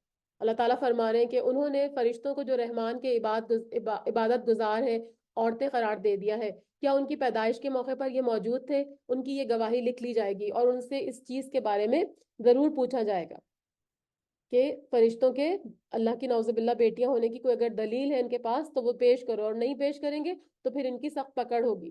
اور کہتے ہیں کہ اگر اللہ چاہتا تو ہم ان کی عبادت نہ کرتے، انہیں اس کی کچھ خبر ہی نہیں ہے۔ یعنی وہ ایک اور بات انہوں نے نئی بات کی کہ اگر اللہ انہی کاموں سے راضی ہوتا جس کا اس نے حکم دیا ہے، تو جو ہم نافرمانی کے کام کر رہے ہیں تو ہماری تو کوئی پکڑ نہیں ہو رہی، ہمارے اوپر تو کوئی عذاب نہیں آ رہا، تو اس کا مطلب ہے کہ ہم جو کر رہے ہیں یہ صحیح کر رہے ہیں۔ یہ تو صرف اپنے گمان کی جھوٹی باتیں کہہ رہے ہیں۔ کیا ہم نے انہیں اس سے پہلے کوئی اور کتاب دی ہے جسے یہ مضبوطی سے تھامے ہوئے ہیں؟ یعنی قرآن سے پہلے کوئی اور ایسی کتاب ہے جس میں یہ لکھا ہوا ہے کہ غیر اللہ کی عبادت کریں یا پھر فرشتوں کو اللہ کی بیٹیاں قرار دیں؟ کہیں پر کوئی دلیل ہے ان کے پاس؟ نہیں نہیں، بلکہ یہ تو کہتے ہیں کہ ہم نے اپنے باپ دادا کو ایک مذہب پر پایا اور ہم انہی کے نقش قدم پر چل رہے ہیں۔ اسی طرح آپ سے پہلے بھی ہم نے جس بستی میں کوئی ڈرانے والا بھیجا، وہاں کے آسودہ حال لوگوں نے یہی جواب دیا کہ ہم نے اپنے باپ دادا کو ایک راہ پر اور ایک دین پر پایا، اور ہم تو ان کے نقش پاکی یعنی انہی کو ہم فالو کریں گے، انہی کی ہم پیروی کرنے والے ہیں۔ نبی نے کہا اگرچہ تمہارے پاس اس سے بہت بہتر مقصود تک پہنچانے والا طریقہ لے کر میں آیا ہوں جس پر تم نے اپنے باپ دادا کو پایا تھا، تو انہوں نے جواب دیا ہم اس کے منکر ہیں جسے دے کر تم کو بھیجا گیا ہے۔ یعنی اپنے آبا و اجداد کی پیروی میں اتنے زیادہ یہ پختہ تھے کہ پیغمبر کی وضاحت اور دلیل بھی ان کو اس سے نہیں پھیر سکی، اور وہ انہی کی راہ پر چلتے رہے۔ بس ہم نے ان سے انتقام لیا، اور دیکھ لے جھٹلانے والوں کا کیسا انجام ہوتا ہے۔ اور جبکہ ابراہیم علیہ السلام نے اپنے والد سے اور اپنی قوم سے فرمایا کہ میں ان چیزوں سے بیزار ہوں جن کی تم عبادت کرتے ہو، بجز اس ذات کے جس نے مجھ کو پیدا کیا ہے، اور وہی مجھ کو ہدایت بھی دے گا۔ یعنی جس نے مجھ کو پیدا کیا ہے وہی مجھے دین کی سمجھ بھی عطا کرے گا، اور اسی پر مجھے ثابت قدم بھی رکھے گا، اور میں صرف اسی کی عبادت کروں گا، یعنی ایک اللہ کی۔ اور ابراہیم علیہ السلام اسی کو اپنی اولاد میں بھی باقی رہنے والی بات قائم کر کے چلے گئے، یعنی کلمہ لا الہ الا اللہ اپنی اولاد کو بھی وصیت کر کے گئے کہ سب جو ہے وہ سب کو توحید کی انہوں نے وصیت کی تاکہ لوگ شرک سے باز آتے جائیں۔ بلکہ میں نے ان لوگوں کو اور ان کے باپ دادوں کو سامان اور اسباب دیا، یہاں تک کہ ان کے پاس حق اور صاف صاف سنانے والے رسول آ گئے۔ اب پھر سے نعمتوں کا ذکر ہو رہا ہے جو اللہ نے ان کو عطا کی تھی، اور پھر نعمتیں عطا کرنے کے بعد بھی ان کی نافرمانی کے سبب ان کو عذاب دینے میں جلدی نہیں کی تھی، بلکہ ان کو پوری مہلت دی تھی۔ اس سے وہ دھوکے میں مبتلا ہو گئے تھے اور خواہشات کے بندے بن گئے تھے۔ تو فرمایا کہ جب محمد صلی اللہ علیہ وسلم ان کے پاس آ گئے اور حق یعنی قرآن لے کر آ گئے، تو پھر بھی انہوں نے ان کو نہیں مانا۔ حق کے پہنچتے ہی یہ بول پڑے یہ تو جادو ہے اور ہم تو اس کے منکر ہیں، یعنی قرآن کو جادو قرار دے دیا اور آپ صلی اللہ علیہ وسلم کو نعوذ باللہ جادوگر قرار دیا، اور کہنے لگے یہ قرآن ان دونوں بستیوں میں سے کسی بڑے آدمی پر کیوں نہیں نازل کیا گیا؟ یعنی مکہ اور طائف یہاں پہ مراد ہے کہ ان کے جو بڑے تھے، سردار تھے، جیسے مکے کا ولید بن مغیرہ اور طائف کا عروہ بن مسعود، اس طرح کے جو بڑے سردار تھے ان کے اوپر قرآن کیوں نہیں نازل ہوا؟ محمد صلی اللہ علیہ وسلم کے اوپر کیوں قرآن نازل ہوا، جن کا دامن دولت دنیا سے خالی ہے؟ کیا آپ کے رب کی رحمت کو یہ تقسیم کر رہے ہیں؟ رحمت کا مطلب نعمت ہے، یعنی سب سے بڑی نعمت کیا ہے؟ نبوت ہے۔ تو اللہ تعالیٰ فرما رہے ہیں کہ رب کی نعمت یعنی نعمت نبوت جو ہے یہ اپنی مرضی سے تقسیم نہیں ہوتی، یہ تو صرف رب کا کام ہے۔ وہ جانتا ہے، وہ اس بات کا علم رکھتا ہے اور ہر شخص کے حالات سے پوری طرح واقف ہے۔ وہ بہتر سمجھتا ہے کہ انسانوں میں سے نبوت کس کو عطا کی جائے، یہ کون ہوتے ہیں نبوت کو تقسیم کرنے والے؟ ہم نے ہی ان کی زندگانی دنیا کی روزی ان میں تقسیم کی ہے اور ایک کو دوسرے سے بلند کیا ہے تاکہ ایک دوسرے کو ماتحت کر لے۔ یعنی اللہ تعالیٰ نے رزق کی جو تقسیم کی ہے، کسی کو کم کسی کو زیادہ، تو وہ اس لیے دیا ہے کہ آپس میں اونچ نیچ ہو، تو زیادہ مال والا کم والے مال سے، اور اونچے منصب والا چھوٹے منصب سے، اور عقل اور فہم میں زیادتی رکھنے والا اپنے سے کم تر عقل اور شعور رکھنے والے سے کام لے سکے۔ تو یہ اللہ تعالیٰ کی حکمت ہے جس سے کائنات کا نظام بخوبی چل رہا ہے۔ اگر سب مال میں، منصب میں، علم و فہم میں، عقل و شعور میں اور دیگر اسباب میں برابر ہو جاتے تو کوئی کسی کے لیے کام کرنے کو تیار ہی نہیں ہوتا۔ تو یہ پھر کیا ہوتا کہ دنیا میں جیسے پیچھے آیا تھا کہ فساد برپا ہو جاتا۔ تو اسی لیے اللہ تعالیٰ نے اونچ نیچ رکھ کر ہر انسان کو دوسرے انسان کا محتاج رکھا ہے۔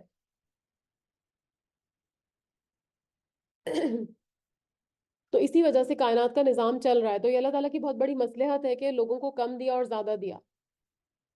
تو اللہ تعالیٰ فرما رہے ہیں کہ جسے یہ لوگ سمیٹتے پھرتے ہیں اس سے آپ کے رب کی رحمت بہت ہی بہتر ہے، یعنی آخرت کی جو نعمتیں ہیں جو اللہ نے اپنے نیک بندوں کے لیے تیار کر رکھی ہیں وہ زیادہ بہتر ہیں دنیا کی نعمتوں سے۔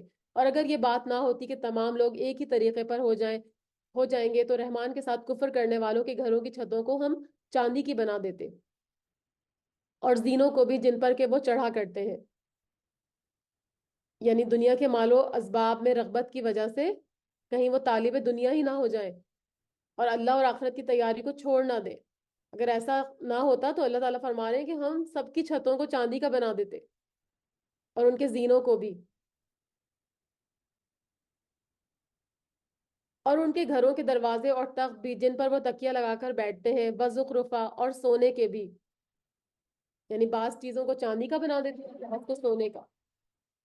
مطلب کیا ہے اس آیت کا کہ دنیا کا مال ہماری نظر میں اللہ تعالیٰ فرما رہے کہ اتنا بے وقت ہے، اتنا بیکار ہے کہ اگر ہمیں یہ مذکورہ خطرہ نہ ہوتا تو اللہ کے سب منکروں کو خوب خوب دولت دے دی جاتی۔ لیکن پھر کیا تھا خطرہ؟ کیا تھا کہ وہ لوگ سارے کے سارے دنیا کے پرستار بن جاتے اور پھر وہ آخرت کی طرف رجوع ہی نہ کرتے، اور دنیا کی حقارت کی وضاحت جو ہے وہ ایک حدیث سے بھی ہوتی ہے نا۔ اللہ تعالیٰ فرماتے ہیں کہ اگر دنیا، آپ صلی اللہ علیہ وسلم فرماتے ہیں کہ اگر دنیا کی اللہ کے ہاں اتنی بھی حیثیت ہوتی جتنی ایک مچھر کے پر کی طرح ہے تو اللہ تعالیٰ کسی کافر کو اس دنیا سے ایک گھونٹ پانی بھی پینے کو نہ دیتا۔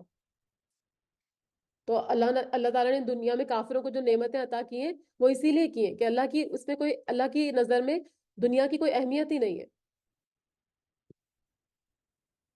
اور یہ سب کچھ یوں ہی سا دنیا کی زندگی کا فائدہ ہے، اور آخرت تو آپ کے رب کے نزدیک صرف پرہیزگاروں ہی کے لیے ہے جو شرک اور گناہوں سے بچتے رہے اور اللہ کی اطاعت کرتے رہے، تو انہی کے لیے آخرت اور جنت کی نعمتیں اللہ نے رکھی ہوئی ہیں۔ اور جو شخص رحمان کی یاد سے غفلت کرے گا ہم اس پر ایک شیطان مقرر کر دیتے ہیں اور وہی اس کا ساتھی رہتا ہے، یعنی وہ شیطان کیا کرتا ہے؟ اس کو اللہ کی یاد سے غافل کرتا رہتا ہے، ہر وقت اس کے ساتھ رہتا ہے اور اس کو نیکیوں سے روکتا رہتا ہے اور اس کے وسوسوں کی اطاعت کرتا ہے۔ اور وہ ان کو راہ سے روکتے ہیں، اور یہ اسی خیال میں رہتے ہیں کہ یہ ہدایت یافتہ ہیں. یعنی شیطان کیا کرتا ہے، حق کے راستے میں حائل ہو جاتا ہے، اور پھر نہ صرف یہ کہ اس کو حق کی راہ سے روکتا ہے، ہدایت کی راہ سے روکتا ہے، بلکہ کہتا ہے کہ تم جو کر رہے ہو وہ بالکل صحیح کر رہے ہو. اور وہ سمجھتے ہیں، گمان کرتے ہیں شیطان کے بہکاوے اور وسوسے کی وجہ سے کہ ہم جو کچھ کر رہے ہیں وہ بالکل حق ہے، وہ بالکل سچ ہے. یہاں تک کہ جب وہ ہمارے پاس آئے گا، کہے گا کاش میرے اور تیرے درمیان مشرق اور مغرب کی دوری ہوتی، تو بڑا ہی برا ساتھی ہے. اور جب کہ تم ظالم ٹھہر چکے تھے تو آج ہرگز تم سب عذاب میں شریک ہونا کوئی نفع نہیں دے گا.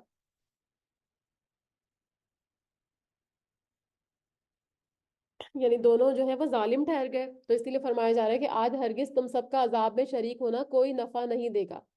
کیا پس تو بہرے کو سنا سکتا ہے یا اندھے کو راہ دکھا سکتا ہے؟ اور اسے جو کھلی گمراہی میں ہو، یعنی جو اللہ تعالیٰ نے جس کو گمراہی کے راستے پر لگا دیا ہے، وہ ہدایت کی طرف آنا ہی نہیں چاہتا، تو کیا آپ اس کو ہدایت کی طرف لا سکتے ہیں؟ بس اگر ہم تجھے یہاں سے لے بھی جائیں تو بھی ہم ان سے بدلہ لینے والے ہیں. یعنی آپ کو چاہے موت آ جائے، یا اس سے پہلے ہی ان پر عذاب آ جائے، یا پھر آپ کے فوت ہونے کے بعد ان کے اوپر عذاب آ جائے، تو دونوں صورتوں میں اللہ تعالیٰ فرما رہے ہیں کہ ہم ان سے ضرور بدلہ لیں گے، ان کو ایسے نہیں چھوڑیں گے. یا جو کچھ ان سے وعدہ کیا گیا ہے وہ تم کو دکھا دے، ہم ان پر بھی قدرت رکھتے ہیں. بس جو وہی آپ صلی اللہ علیہ وسلم کی طرف کی گئی ہے اس کو مضبوطی سے تھامے رہیے، اور بے شک آپ صلی اللہ علیہ وسلم سیدھے راستے پر ہیں. یعنی قرآن کو مضبوطی سے تھام لیجئے اور آپ ہی صراط مستقیم پر ہیں. اور یقیناً یہ خود آپ کے لیے اور آپ کی قوم کے لیے نصیحت ہے، اور ان قریب تم لوگ پوچھے جاؤ گے. یعنی یہ قرآن جو ہے یہ آپ کے لیے بھی اور آپ کی قوم کے لیے بھی ایک نصیحت ہے، اور پھر اس کے بارے میں ان قریب تم سب سے پوچھا جائے گا.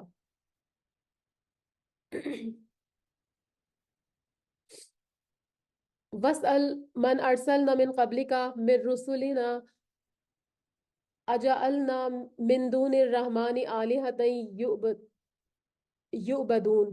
اور ہمارے ان نبیوں سے بھی پوچھو جنہیں ہم نے آپ صلی اللہ علیہ وسلم سے پہلے بھیجا تھا، کیا ہم نے سوائے رحمان کے اور معبود مقرر کیے تھے جن کی عبادت کی جائے. یعنی آپ صلی اللہ علیہ وسلم سے یہاں پر سوال کیا جا رہا ہے کہ ہمارے ان نبیوں سے پوچھو. یعنی یا تو یہ جب وہ جو اس کا معراج کا واقعہ ہوا تھا نا، یا تو اس وقت، یا پھر جب آپ صلی اللہ علیہ وسلم کی بیت المقدس وہاں پر جب آپ کو لے کر جایا گیا تھا، تو وہاں پر بھی آپ کی انبیاء علیہ السلام سے ملاقاتیں ہوئی تھی. تو فرمایا جا رہا ہے کہ ہمارے ان نبیوں سے پوچھو جنہیں ہم نے آپ سے پہلے بھیجا تھا، کیا ہم نے سوائے رحمان کے اور معبود مقرر کیے تھے جن کی عبادت کی جائے. یعنی ان سب نے بھی صرف توحید کا ہی پیغام دیا تھا، کسی نے بھی یہ نہیں کہا تھا کہ اللہ کے علاوہ نعوذ باللہ اور بھی معبود ہیں جن کی عبادت کی جائے. اور ہم نے موسیٰ علیہ السلام کو اپنی نشانیاں دے کر فرعون اور اس کے امرا کے پاس بھیجا، تو موسیٰ علیہ السلام نے جا کر کہا کہ میں تمام جہانوں کے رب کا رسول ہوں.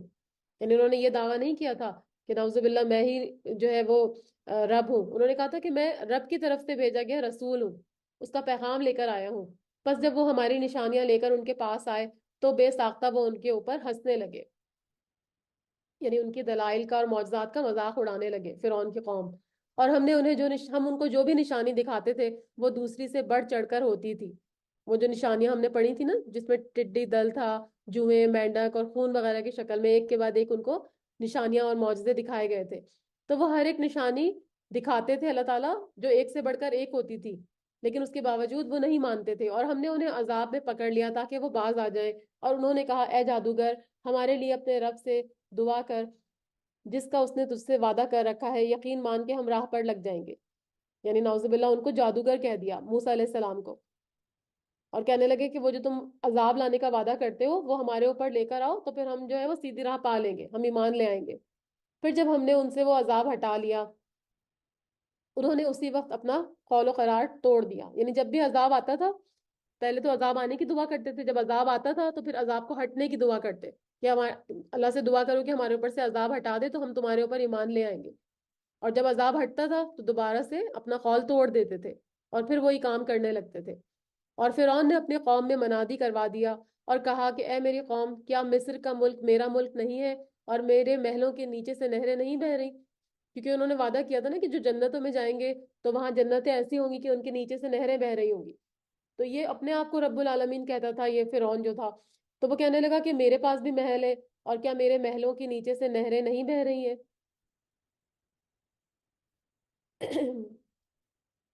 کیا تم دیکھتے نہیں ہو؟ یعنی وہ تو سمجھتا تھا کہ دنیا ہی اس کے لیے جنت تھی نا، تو وہ ان کو بھی بہکا رہا ہے اپنی قوم کو، بلکہ میں بہتر ہوں بنسبت اس کے جو بے توقیر ہے اور صاف بول بھی نہیں سکتا۔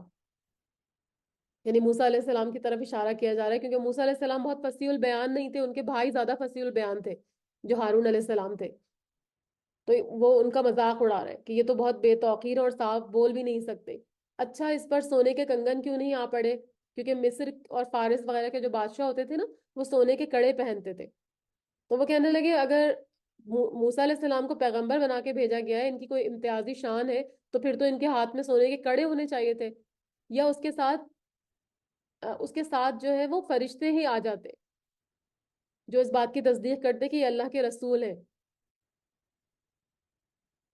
اس نے اپنی قوم کو بہلایا پھسلایا اور انہوں نے اس کی مان لی، یقیناً یہ سارے ہی نافرمان لوگ تھے۔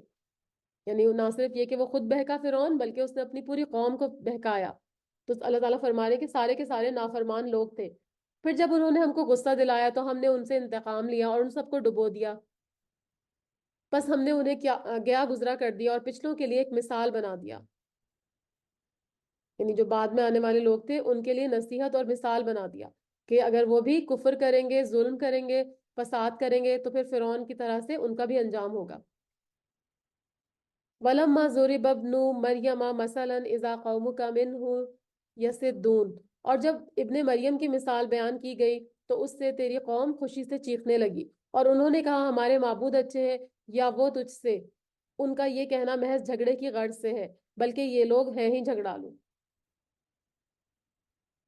یعنی جب مشرکین سے ہی کہا جاتا تھا نا کہ تمہارے معبود بھی جہنم میں جائیں گے تمہارے ساتھ، یعنی وہ مورتیاں جو پتھر کی ہوتی ہیں نا جن کی وہ عبادت کرتے تھے، اور وہ نیک لوگ بھی جو لوگوں کو توحید کی دعوت دیتے تھے، مگر ان کی وفات کے بعد ان کے جو ماننے والے تھے انہوں نے ان کو معبود جو ہے وہ سمجھنا شروع کر دیا، حالانکہ انہوں نے نہیں کہا تھا کہ ہمیں معبود سمجھو۔ تو ان سب کو ڈالا جائے گا، لیکن یہ ہے کہ وہ تو یہی کہیں گے، پیغمبر تو یہی کہیں گے کہ ہم نے تو نہیں کہا تھا کہ ہماری عبادت کرو، تو پھر ان کو آگ سے محفوظ رکھا جائے گا۔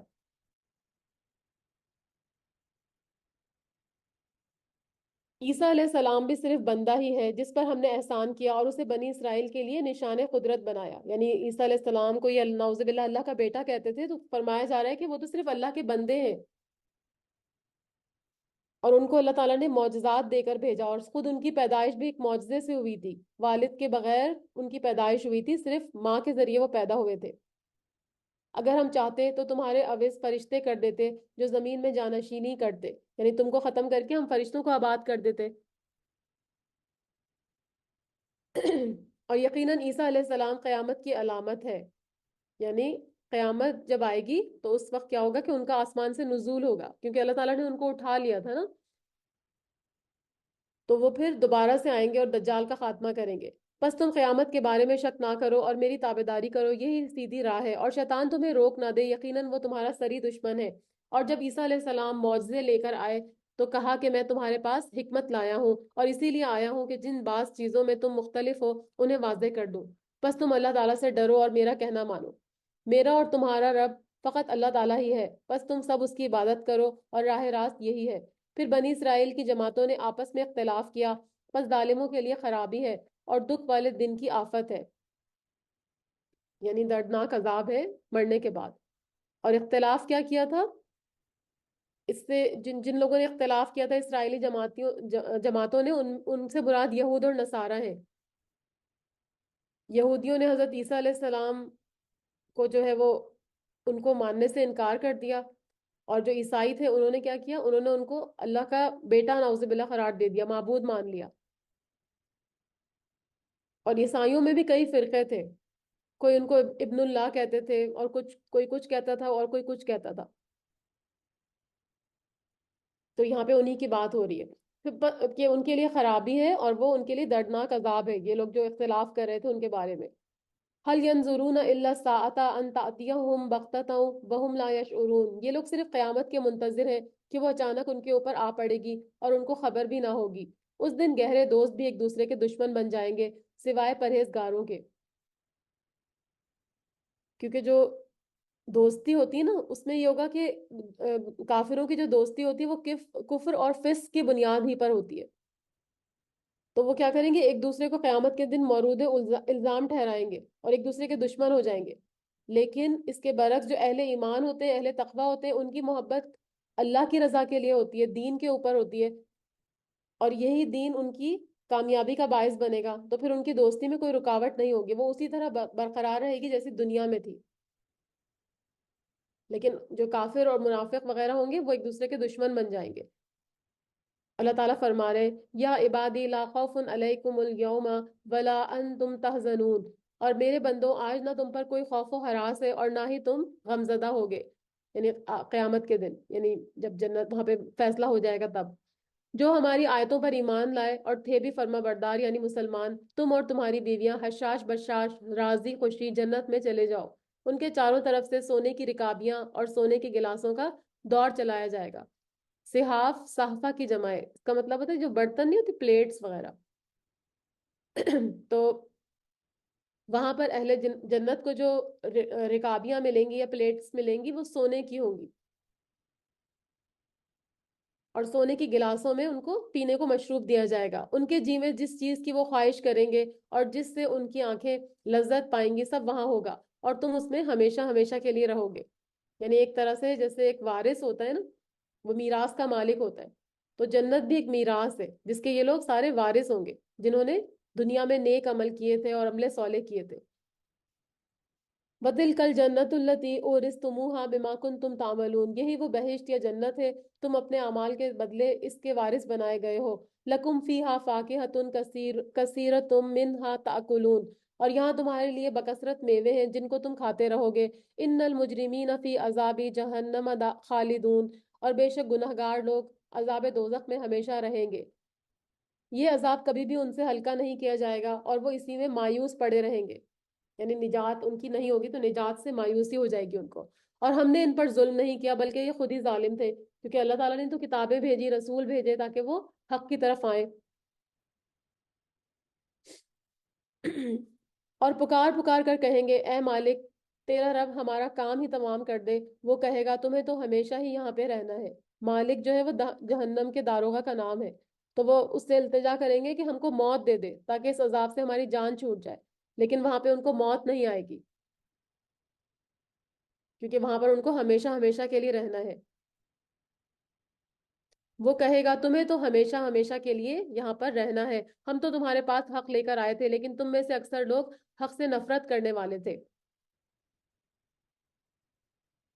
یعنی پیغمبروں کے ذریعے تم کو حق دیا گیا، اللہ کا پیغام پہنچایا گیا، لیکن تم نے کیا کیا، اس کو ماننے سے انکار کر دیا، اس سے نفرت کی. کیا انہوں نے کسی کام کا پختہ ارادہ کر لیا ہے؟ تو یقین مانو کہ ہم بھی پختہ کام کرنے والے ہیں. یعنی اللہ تعالیٰ نے ان کے خلاف پھر زیادہ مضبوط سازش کی اور تدبیر کی.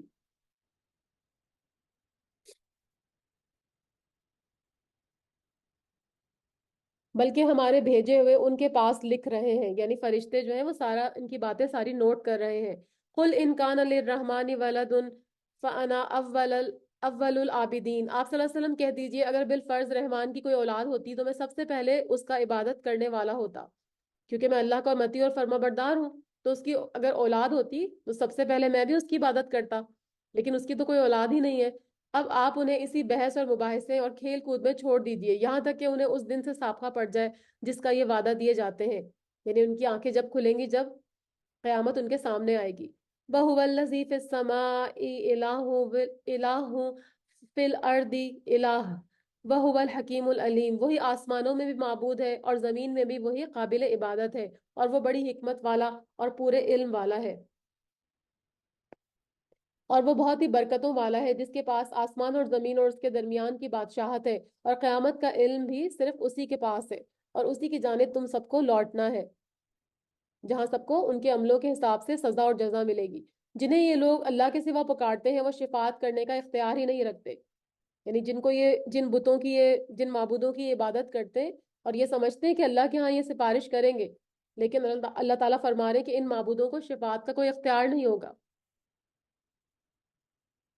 ہاں، مستحق شفاعت تو وہ ہوں گے جو حق بات کا اقرار کریں گے اور ان کو علم بھی ہوگا. حق بات سے مراد یہاں پر لا الہ الا اللہ یعنی کلمہ توحید ہے. اور ایسے لوگوں کو اللہ تعالیٰ ایسے لوگوں کے حق میں وہ شفاعت کریں گے اللہ کے اذن سے جو اہل شفاعت کے امیدوار ہوں گے، اور وہ حق مطلب وہ اس قابل بھی ہوں گے. یعنی شفاعت کرنے کا حق صرف ایسے لوگوں کو ملے گا جو حق کا اقرار کرنے والے ہوں گے، یعنی انبیاء، صالحین اور فرشتے وغیرہ. معبودان باطل جو ہے ان کو کبھی بھی شفاعت کا اختیار اللہ تعالیٰ نہیں دیں گے.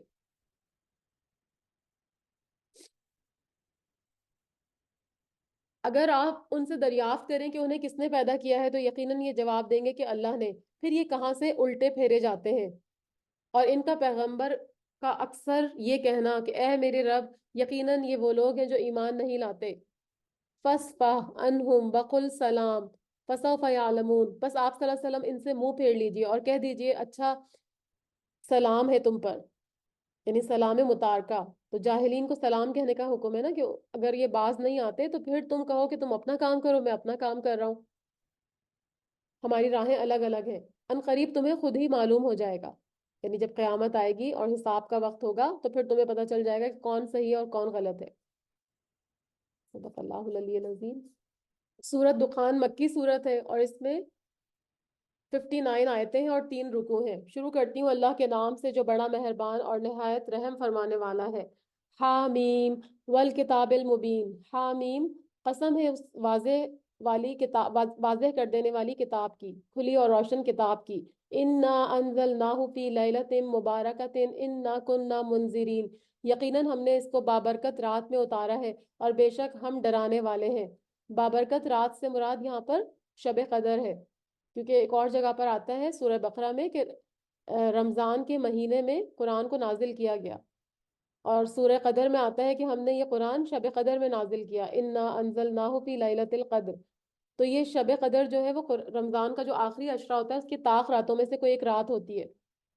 تو یہاں قدر کی اس رات کو بابرکت رات قرار دیا گیا ہے. اور واقعی اس کے بابرکت ہونے میں کیا شک ہو سکتا ہے کہ اس میں ایک تو قرآن کا نزول ہوا، دوسرے اس میں فرشتوں اور روح الامین کا نزول ہوا، اور تیسرے اس میں سارے سال ہونے والے واقعات کا فیصلہ کیا جاتا ہے، اور چوتھے اس رات کی عبادت 1000 مہینے کی عبادت سے بھی زیادہ بہتر ہے. تو شب قدر یا لیلۃ المبارکہ میں قرآن کے نزول کا مطلب کیا ہے کہ اسی رات سے نبی اکرم صلی اللہ علیہ وآلہ وسلم پر قرآن مجید کا نزول شروع ہوا، یعنی پہلے پہل اسی رات پر آپ پر قرآن نازل ہوا. یا یہ مطلب ہے کہ لوح محفوظ سے اسی رات قرآن بیت العزت میں اتارا گیا جو آسمان دنیا پر ہے، پھر وہاں سے حسب ضرورت 23 سال تک مختلف اوقات میں آپ صلی اللہ علیہ وآلہ وسلم پر اترتا رہا. تو فرمایا کہ یقیناً ہم نے اس قرآن کو بابرکت رات میں اتارا ہے اور بے شک ہم ڈرانے والے ہیں. یعنی نزول قرآن کا مقصد کیا ہے کہ لوگوں کو نفع اور نقصان سے آگاہ کرنا ہے تاکہ پھر ان پر حجت قائم ہو جائے. اسی رات میں ہر ایک مضبوط کام کا فیصلہ کیا جاتا ہے، یعنی ہر کام کو اس سے متعلق فرشتے کے سپرد کر دیا جاتا ہے. تو اس رات میں آنے والے سال کے بارے میں موت اور حیات، وسائل زندگی کے فیصلے سارے لوح محفوظ سے اتار کر فرشتوں کے سپرد کر دیے جاتے ہیں. ہمارے پاس سے حکم ہو کر ہم ہی ہیں رسول بنا کر بھیجنے والے، یعنی سارے فیصلے، سارے جو احکامات ہوتے ہیں وہ اللہ کے اذن سے ہوتے ہیں اور اللہ کی تقدیر اور مشیت سے ہوتے ہیں، اور وہی رسول بنانے والے ہیں. آپ کے رب کی مہربانی سے وہ وہی ہے سننے والا اور جاننے والا. یعنی جو کتابوں کا بھیجنا ہے یہ بھی اللہ کی رحمت کا ایک حصہ ہے، تاکہ کتابوں کو کھول کر وہ بیان کریں اور لوگوں تک پہنچائیں، اور پھر وہ اپنے اپنے اپنے بچاؤ کا انتظام کریں، یعنی آخرت سے بچنے کا انتظام کریں، آخرت میں اللہ کے عذاب سے بچنے کا انتظام کریں. رب السماوات والارض وما بینہما ان کنتم موقنین. جو رب ہے آسمانوں کا اور زمین کا اور جو کچھ ان کے درمیان ہے اگر تم یقین کرنے والے ہو. لا الہ الا ہو یحیی و یمیت ربکم و رب آبائکم الاولین. کوئی معبود نہیں اس کے سوا، وہی جلاتا ہے اور وہی مارتا ہے، وہی تمہارا رب ہے اور اگلے تمہارے باپ دادوں کا بھی. بلکہ وہ شک میں پڑے ہوئے ہیں، یعنی حق اور اس کے دلائل آنے کے باوجود ایمان لانے کی بجائے اس کے بارے میں وہ شک میں پڑے ہوئے ہیں. آپ صلی اللہ علیہ وسلم اس دن کے منتظر رہیں جبکہ آسمان ظاہر دھواں لائے گا. دخان اس صورت کا بھی نام ہے نا، تو دخان کا مطلب ہوتا ہے دھواں. تو قیامت کے دن کیا ہوگا؟ کفار کو بتایا جا رہا ہے کہ اس دن جبکہ آسمان پر دھوئے کا ظہور ہوگا. اور ایک اور اس کے سبب نزول کے بارے میں بھی آتا ہے کہ اہل مکہ کے جو رویہ تھا اس سے تنگ آ کر آپ صلی اللہ علیہ وسلم نے ان کے لیے قحط سالی کی بد دعا فرمائی تھی، تو پھر ان پر قحط کا عذاب نازل کر دیا گیا تھا، یہاں تک کہ وہ ہڈیاں، کھالیں اور مردار وغیرہ تک کھانے پر مجبور ہو گئے تھے۔ تو آسمان کی طرف دیکھتے تو کمزوری اور شدت کی وجہ سے ان کو دھواں نظر آتا۔ پھر آپ صلی اللہ علیہ وسلم کی خدمت میں حاضر ہوئے اور عذاب ٹلنے پر ایمان لانے کا وعدہ کیا، لیکن جیسے ہی کیفیت دور ہوئی دوبارہ سے انہوں نے کفر اپنا شروع کر دیا۔ اور اس کے علاوہ مفسرین یہ بھی کہتے ہیں کہ قرب قیامت کی جو 10 بڑی علامات ہیں ان میں سے ایک علامت دھواں بھی ہے، جس سے کافر بہت متاثر ہوں گے۔ تو یہاں اسی کا ذکر ہے کہ آپ اس دن کے منتظر رہیں جبکہ آسمان ظاہر دھواں لائے گا جو لوگوں کو گھیر لے گا، یہ دردناک عذاب ہے۔ کہیں گے کہ اے ہمارے رب، یہ آفت ہم سے دور کر دے، ہم ایمان قبول کر لیتے ہیں، لیکن اب ایمان ان کا قبول نہیں ہوگا۔ ان کے لیے نصیحت کہاں ہے؟ کھول کھول کر بیان کرنے والے پیغمبر ان کے پاس آ چکے ہیں، پھر بھی انہوں نے ان سے منہ پھیرا اور کہہ دیا کہ سکھایا پڑھایا ہوا مجنون ہے، اور ہم عذاب کو تھوڑا دور کر دیں گے تو تم پھر اسی حالت میں واپس آ جاؤ گے جس دن ہم بڑی سخت پکڑ لیں گے، بالیقین ہم بدلہ لینے والے ہیں۔ یعنی اس سے مراد اگر دنیاوی پکڑ مراد ہو تو پھر جنگ بدر کی گرفت ہے جس میں 70 کافر مارے گئے تھے اور 70 قیدی بنائے گئے تھے، یا پھر قیامت والے دن ان کی پکڑ ہوگی۔ یقیناً ان سے پہلے ہم قوم فرعون کو بھی آزما چکے ہیں جن کے پاس اللہ کا باعزت رسول آیا تھا، یعنی موسیٰ علیہ السلام، کہ اللہ کے بندوں کو میرے حوالے کر دو، بنی اسرائیل کو، یقین مانو کہ میں تمہارے لیے امانت دار رسول ہوں۔ یعنی اللہ کا پیغام جو لے کر آئے وہ بالکل امانت کے ساتھ تم تک پہنچانے کے لیے آیا ہوں، اور تم اللہ کے سامنے سرکشی نہ کرو، یعنی رسول کی اطاعت سے انکار کر کے اللہ کے سامنے سرکشی کا اظہار نہ کرو۔ میں تمہارے پاس کھلی دلیل لانے والا ہوں، یعنی جو معجزے اللہ نے ان کو دیے تھے، اور میں اپنے اور تمہارے رب کی پناہ میں آتا ہوں اس سے کہ تم مجھے سنسار کر دو، اور اگر تم مجھ پر ایمان نہیں لاتے تو مجھ سے الگ ہی رہو، یعنی اگر نہیں لاتے تو مجھے قتل کرو اور اذیت پہنچانے کی کوشش نہ کرو بلکہ مجھ سے دور ہو جاؤ۔ پھر انہوں نے اپنے رب سے دعا کی کہ یہ سب گناہ گار لوگ ہیں، ہم نے کہہ دیا کہ راتوں رات تو میرے بندوں کو لے کر نکل جا، یقیناً تمہارا پیچھا کیا جائے گا، تو دریا کو ساکن چھوڑ کر چلا جانا، یعنی دریا میں عصا مارنا اور اس کو کراس کر کے ویسے ہی چھوڑ دینا، بلا شبہ یہ لشکر غرق کر دیا جائے گا۔ کم ترکوا من جنات و عیون، وہ بہت سے باغات اور چشمے چھوڑ گئے، وزروع و مقام کریم، اور کھیتیاں اور راحت بخش ٹھکانے، ونعمت کانوا فیہا فاکہین، اور وہ آرام کی چیزیں جس میں وہ عیش کرتے تھے، کذالک وَأَوْرَثْنَاهَا قَوْمًا آخَرِينَ، اور اسی طرح ہو گیا اور ہم نے سب کا وارث دوسری قوم کو بنا دیا۔ یعنی دریائے نیل کے طرف دونوں طرف باغات اور کھیتوں کی بہت کثرت تھی، عالی شان مکانات تھے، خوشحالی کے آثار تھے، لیکن وہ سب کچھ چھوڑ کر چلے گئے، اور عبرت حاصل کرنے کے لیے صرف فرعون اور اس کی قوم کا نام رہ گیا، اور سب کچھ دوسری قوم کے قبضے میں چلا گیا۔ ان پر نہ تو آسمان اور زمین روئے، یعنی فرعونیوں کے نیک عمل ہی نہیں تھے جو آسمان پر چڑھتے اور ان کا سلسلہ منقطع ہونے پر آسمان روتے، نہ ہی زمین پر وہ اللہ کی عبادت کرتے تھے کہ ان کی محرومی پر زمین روتی۔ یعنی مطلب کیا تھا کہ آسمان اور زمین میں ان کی ہلاکت پر کوئی بھی رونے والا یا افسوس کرنے والا نہیں تھا، کیونکہ ان کے کوئی ایسے عمل ہی نہیں تھے کہ کوئی ان پہ افسوس کرتا ان کے جانے پر، اور نہ انہیں مہلت ملی۔ اور بے شک ہم نے بنی اسرائیل کو سخت رسوا کن سزا سے نجات دے دی جو فرعون کی طرف سے ہو رہی تھی، فی الواقع وہ سرکش اور حد سے گزر جانے والے لوگوں میں سے تھا، اور ہم نے دانستہ طور پر بنی اسرائیل کو دنیا جہان والوں پر فوقیت دی۔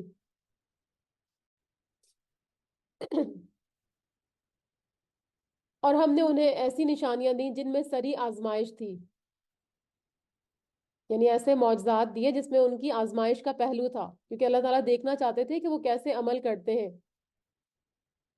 یہ لوگ تو یہی کہتے ہیں کہ آخری چیز یہی ہمارا پہلی بار دنیا سے مر جانا اور ہم دوبارہ اٹھائے نہیں جائیں گے۔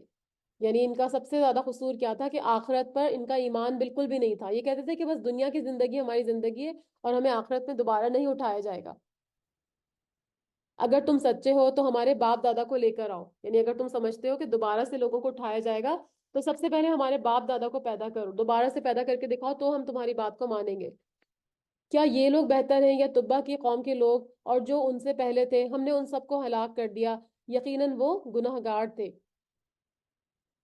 تو یہاں کفار مکہ کو کہا جا رہا ہے کہ جو پہلے کی قومیں تھیں وہ بہت زیادہ بہتر اور طاقتور تھیں، جب ان کی گناہوں کی پاداش میں اللہ تعالیٰ نے قوت رکھنے کے باوجود ان کو ہلاک کر دیا، تو تم کیا حیثیت رکھتے ہو؟ اور طبا سے مراد قوم سبا ہے۔ تو حمیر سبا میں ایک حمیر قبیلہ تھا، اور اس کے بادشاہ کو یہ لوگ طبا کہتے تھے، جیسے روم کے بادشاہ کو قیصر کہتے ہیں اور فارس کے بادشاہ کو کسرا، تو اس طرح سے وہاں کے بادشاہ کو طبا کہا جاتا تھا۔ تو یہ قوم سبا ہی کے بارے میں ہے۔ ہم نے زمین اور آسمانوں اور ان کے درمیان کی چیزوں کو کھیل کے طور پر نہیں بنایا ہے بلکہ بامقصد بنایا ہے، بلکہ ہم نے ان کو درست تدبیر کے ساتھ ہی پیدا کیا ہے، لیکن ان میں سے اکثر لوگ جانتے نہیں ہیں۔ یقیناً فیصلے کا دن ان سب کا طے شدہ وقت ہے، یعنی جب فیصلے کا دن آ جائے گا، قیامت کا دن آ جائے گا، تو ان کا فیصلہ کر دیا جائے گا۔ اس دن کوئی دوست کسی کے کچھ کام نہ آئے گا اور نہ ہی ان کی مدد کی جائے گی، مگر جس پر اللہ کی مہربانی ہو جائے، وہ زبردست اور رحم کرنے والا ہے۔ بے شک زقوم کا درخت گناہ گار کا کھانا ہے، جو مثل تلچھٹ کے ہے اور پیٹ میں کھولتا رہے گا، یعنی پگھلا ہوا تانبا جیسے ہوتا ہے نا، اور جو تیل پگھلاتے ہیں تو پھر آخر میں جو گدلی گدلی سی مٹی رہ جاتی ہے، گندگی رہ جاتی ہے، تو اس طرح کا ہوگا، اور یہ اتنا گرم ہوگا کہ پیٹ میں ان کے کھول رہا ہوگا، مثل تیز گرم پانی کے، یعنی زقوم کی خوراک کھولتے ہوئے پانی کی طرح پیٹ میں کھولنے لگے گی۔ خذوہ فاعتلوہ الی سواء الجحیم، اسے پکڑ لو پھر گھسیٹتے ہوئے بیچوں بیچ جہنم میں پہنچا دو، یعنی فرشتوں کو کہا جائے گا کہ اس کو وسط میں پہنچا دو جہنم کے۔ ثم صبوا فوق رأسہ من عذاب الحمیم، پھر اس کے سر پر سخت گرم پانی کا عذاب بہاؤ۔ ذق انک انت العزیز الکریم، اس سے کہا جائے گا چکھتا جا، تو بڑی ہی عزت اور بڑے ہی اکرام والا تھا، یعنی دنیا میں تو بڑا ہی صاحب عزت اور صاحب اکرام بنا پھرتا تھا اور اہل ایمان کو حقارت کی نظر سے دیکھتا تھا، تو آج تیرا یہ انجام ہے۔ یہی وہ چیز ہے جس میں تم شک کرتے تھے۔ بے شک اللہ سے ڈرنے والے امن چین کی جگہ میں ہوں گے، باغوں اور چشموں میں ہوں گے، باریک اور دبیز ریشم کے لباس پہنے ہوئے آمنے سامنے بیٹھے ہوں گے۔ تو اہل کفر اور فسق کے مقابلے میں یہاں پر اہل ایمان اور اہل تقوی کا مقام بیان کیا جا رہا ہے، کیونکہ وہ دنیا میں کفر سے بچتے رہے، گناہوں سے بچتے رہے، تو یہاں پر وہ ہر قسم کے خوف اور اندیشوں سے محفوظ ہوں گے، اور باغوں اور چشموں میں ہوں گے، اور ان کو خوبصورت لباس پہنائے جائیں گے ریشم کے۔ یہ اسی طرح ہے، یعنی متقین کے ساتھ ایسا ہی معاملہ ہوگا، اور ہم بڑی بڑی آنکھوں والی حوروں سے ان کا نکاح کر دیں گے۔ تو وہاں پہ بہت خوبصورت عورتیں ہوں گی جن سے ان کا نکاح کر دیا جائے گا۔ دل جمعی کے ساتھ وہاں ہر طرح کے میووں کی فرمائشیں وہ کر رہے ہوں گے۔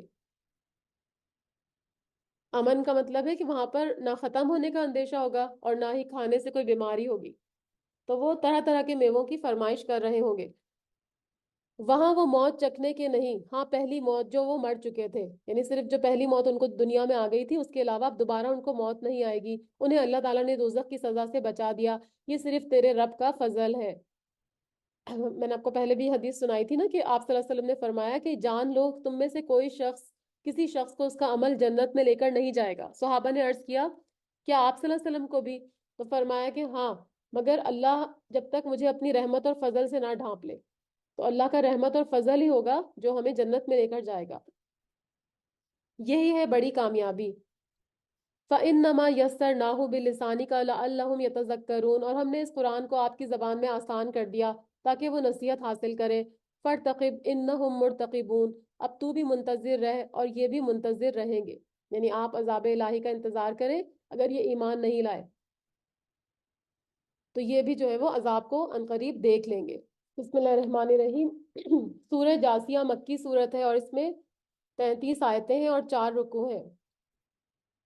حامیم تنزیل الکتاب من اللہ العزیز الحکیم۔ حامیم، یہ کتاب اللہ غالب حکمت والے کی طرف سے نازل ہوئی ہے، یعنی جو قرآن مجید ہے یہ اللہ تعالیٰ کی طرف سے نازل ہوئی ہے جو کہ زبردست بھی ہے اور حکمت والا بھی ہے۔ آسمانوں اور زمین میں ایمانداروں کے لیے یقیناً بہت سی نشانیاں ہیں، کیونکہ ایمان والے جو ہیں وہ نشانیوں پہ غور و فکر کرتے ہیں، ان پر سے سرسری نہیں گزر جاتے، اسی لیے یہاں پہ صرف مومنین کی بات ہوئی کہ ان فی السماوات والارض لآیات للمؤمنین، نشانیاں تو سبھی کے لیے ہیں، لیکن مومنین کی بات اس لیے کی گئی کہ وہ ان نشانیوں پہ غور و فکر کرتے اور اللہ کی معرفت کو پہچانتے ہیں۔ اس کے برعکس جو اللہ کے منکر ہوتے ہیں وہ کائنات میں غور و فکر ہی نہیں کرتے، عقل ہونے کے باوجود ان پر سے سرسری گزر جاتے ہیں۔ اور خود تمہاری پیدائش میں اور ان جانوروں کی پیدائش میں جنہیں وہ پھیلاتا ہے، یقین رکھنے والی قوم کے لیے بہت سی نشانیاں ہیں۔ پہلے مومنین کی بات ہوئی، اب یہاں پر یوقنون، یعنی جو یقین رکھتے ہیں اللہ پر، آخرت پر، یوم حساب پر، تو ان کے لیے کتاب پر اللہ کی بھیجی ہوئی، ان کے لیے اس میں نشانیاں ہیں۔ یعنی خود تمہاری پیدائش میں بھی، کیونکہ ہم کس طرح سے کچھ نہیں ہوتے اور پھر اس کے بعد اللہ تعالیٰ ہم کو ماؤں کے پیٹ میں کس طرح سے پرورش کرتا ہے، مختلف اطوار سے ہم کو گزارتا ہے، تو یہ ساری چیزیں اللہ کی توحید کی طرف ہمیں دلالت کرتی ہیں، اللہ کی توحید کی طرف، اللہ کی معرفت ہمیں کی پہچان کرواتی ہیں، اللہ کی پہچان کرواتی ہیں ہم کو یہ ساری چیزیں۔ تو یہ کون لوگ ہوتے ہیں جو ان نشانیوں پہ غور کرتے ہیں، جو یقین رکھتے ہیں؟ تو فرمایا کہ آسمان اور زمین میں ایمانداروں کے لیے نشانیاں ہیں، اور تمہاری پیدائش اور ان جانوروں کی پیدائش میں جن کو کہ تمہارے لیے وہ پھیلاتا ہے، اس قوم کے لیے نشانیاں ہیں جو کہ یقین رکھتی ہو۔ اور اس کے علاوہ رات دن کے بدلنے میں، اور جو کچھ روزی اللہ تعالیٰ آسمان سے نازل فرما کر زمین کو اس کی موت کے بعد زندہ کر دیتا ہے، یعنی کبھی ہوا کا رخ شمال اور جنوب کی طرف ہوتا ہے، یعنی اگلی والی آیت نا، اور اس میں ہواؤں کے بدلنے میں بھی یعنی جو ہواؤں کا اختلاف ہوتا ہے، تصریف الریاح، ہواؤں کی جو گردش ہوتی ہے، آیات لقوم یعقلون، نشانیاں ہیں اس قوم کے لیے جو عقل رکھتی ہو۔ یعنی ہوا کبھی شمال اور جنوب کی ہوتی ہے، کبھی بحری ہوتی ہے، کبھی بری ہوتی ہے، کبھی رات کو چلتی ہے، کچھ ہوائیں جو ہے وہ بارش لے کر آتی ہیں، تو ڈفرینٹ طرح کی ہوائیں ہوتی ہیں، کچھ جھلسا دینے والی ہوتی ہیں۔ تو یہ ساری ہواؤں کی جو قسمیں ہیں، یہ بھی اس بات پر دلیل ہے کہ اس کائنات کا چلانے والا ایک کوئی ہے، اور وہ ایک ہی ہے، اس سے زیادہ نہیں ہے، تمام اختیارات کا مالک وہی ہے، اور اس میں کوئی شریک نہیں ہے، کسی کے پاس اس کا ذرا سا بھی اختیار نہیں ہے ان ہواؤں کو چلانے میں اور رات دن کے باری باری آنے میں۔ لیکن جو عقل رکھتے ہیں ان کے لیے بہت بڑی اس میں نشانیاں ہیں۔ یہ ہیں اللہ کی آیتیں جنہیں ہم آپ کو راستی سے سنا رہے ہیں، بس اللہ تعالیٰ اور اس کی آیتوں کے بعد یہ کس بات پر ایمان لائیں گے؟ یعنی اللہ کا نازل کردہ قرآن اور اس میں جو توحید کے دلائل اور برہان ہیں، اگر یہ اس پر بھی ایمان نہیں لاتے تو پھر اس کی نشانیوں کے بعد اور کون سی نشانیاں ہیں جس پر یہ ایمان لے کر آئیں گے؟ ویل لکل افاک اسیم، ویل اور افسوس ہے ہر ایک جھوٹے گنہگار پر۔ افاق کا مطلب ہوتا ہے بہت زیادہ گناہ گار، اور ویل جو ہے اس کا مطلب ہلاکت بھی ہے، اور جہنم کی ایک وادی کا بھی نام ہے۔ جو آیتیں اللہ کی اپنے سامنے پڑھی جاتی ہوئی سنے، پھر بھی غرور کرتا ہوا اور اس طرح اڑا رہے کہ جیسے اس نے سنی ہی نہیں ہے، یعنی کفر پر اڑا رہے اور حق کے مقابلے میں اپنے آپ کو بڑا سمجھے، تو ایسے لوگوں کو دردناک عذاب کی خبر پہنچا دیجئے۔ وہ جب ہماری آیتوں میں سے کسی آیت کی خبر پا لیتا ہے تو اس کی ہنسی اڑاتا ہے، یہی لوگ ہیں جن کے لیے رسوائی کی مار ہے، ان کے پیچھے بھی دوزخ ہے، یعنی قیامت میں ان کے لیے جہنم ہے، اور جو کچھ انہوں نے حاصل کیا تھا وہ ان کو کوئی بھی فائدہ نہیں دے گا۔ یعنی دنیا میں جو بھی مال کمایا تھا یا جو اولاد تھی جس پر یہ فخر کرتے تھے، وہ قیامت والے دن ان کو کسی کام بھی نہیں آئیں گے۔ اور جن کو انہوں نے اللہ کے سوا کارساز بنا رکھا تھا، ایک ان کے لیے تو بہت بڑا عذاب ہے۔ یہ سڑتا پا ہدایت ہے، اور جن لوگوں نے اپنے رب کی آیتوں کو نہیں مانا ان کے لیے بڑا سخت دردناک عذاب ہے۔ یعنی قرآن جو ہے اس کے نزول کا کیا مقصد ہے کہ کفر اور شرک کی تاریکیوں سے لوگوں کو نکال کر ایمان کی روشنی میں لے کر آئے۔ یعنی یہ کتاب جو ہے وہ سڑتا پا ہدایت کی کتاب ہے، لیکن ہدایت اسی کو ملے گی جو اپنے سینے کو کھولے گا حق کو سننے کے لیے، حق کو سمجھنے کے لیے۔ لیکن جو اللہ کی آیتوں کو ماننا ہی نہیں چاہیں گے تو پھر کیا ہوگا کہ ان کو ہدایت نہیں ملے گی اور ان کے لیے دردناک عذاب ہوگا۔ اللہ ہی ہے جس نے تمہارے لیے دریا کو تابع بنایا۔ اب اللہ کی قدرت کی کچھ اور نشانیاں بتائی جا رہی ہیں کہ اس نے دریا کو ایسا بنایا کہ تم کشتیوں اور جہازوں کو اس پہ بآسانی چلا سکتے ہو، ان پہ سفر کر سکتے ہو، تاکہ اس کے حکم سے اس میں کشتیاں چلے اور تم اس کا فضل تلاش کرو اور اس کا شکر بجا لاؤ۔ یعنی یہ جو کشتیاں اور جہازوں کا سمندروں میں چلنا ہے، یہ تمہارا کمال اور ہنر نہیں ہے، یہ اللہ کا حکم ہے اور اس کی مشیت ہے۔ اگر وہ چاہتا تو سمندر کی موجوں کو اتنا سرکش بنا دیتا کہ کوئی کشتی اس موجوں کے سامنے ٹک نہیں سکتی تھی،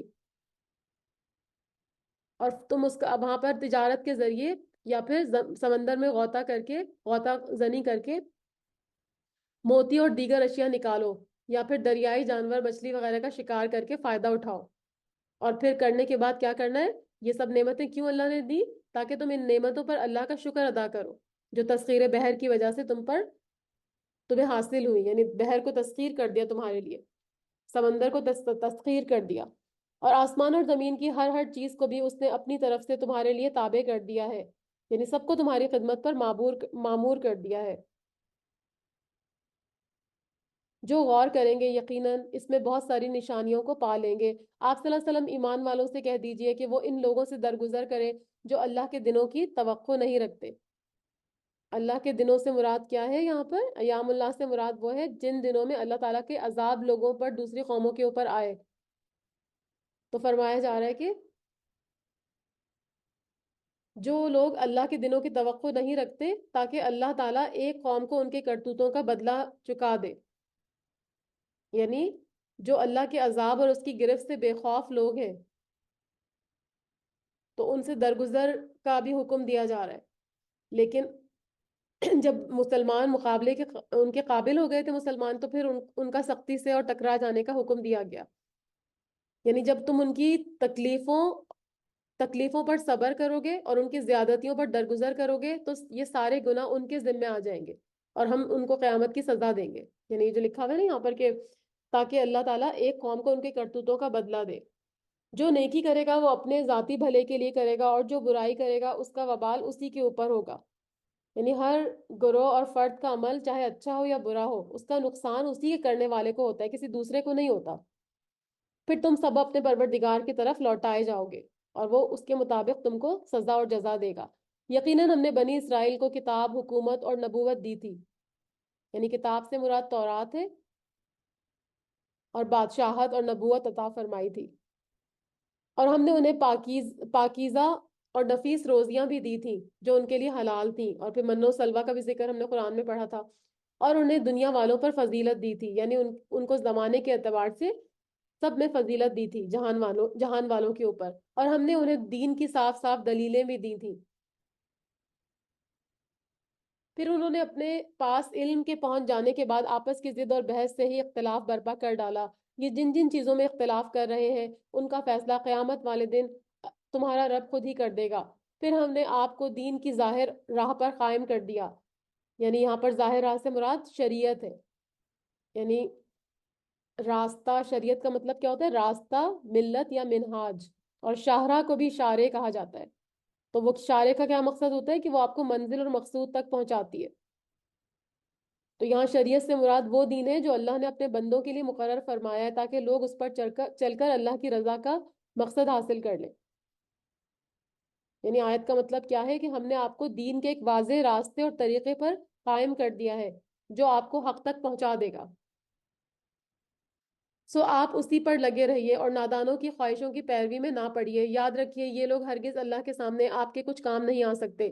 سمجھ لیجئے کہ ظالم لوگ آپس میں ایک دوسرے کے رفیق ہوتے ہیں اور پرہیزگاروں کا کارساز تو اللہ تعالیٰ ہے۔ ھذا بصائر للناس وہدی ورحمۃ لقوم یوقنون، اور یہ قرآن لوگوں کے لیے بصیرت کی باتیں اور ہدایت اور رحمت ہے اس قوم کے لیے جو یقین رکھتی ہے۔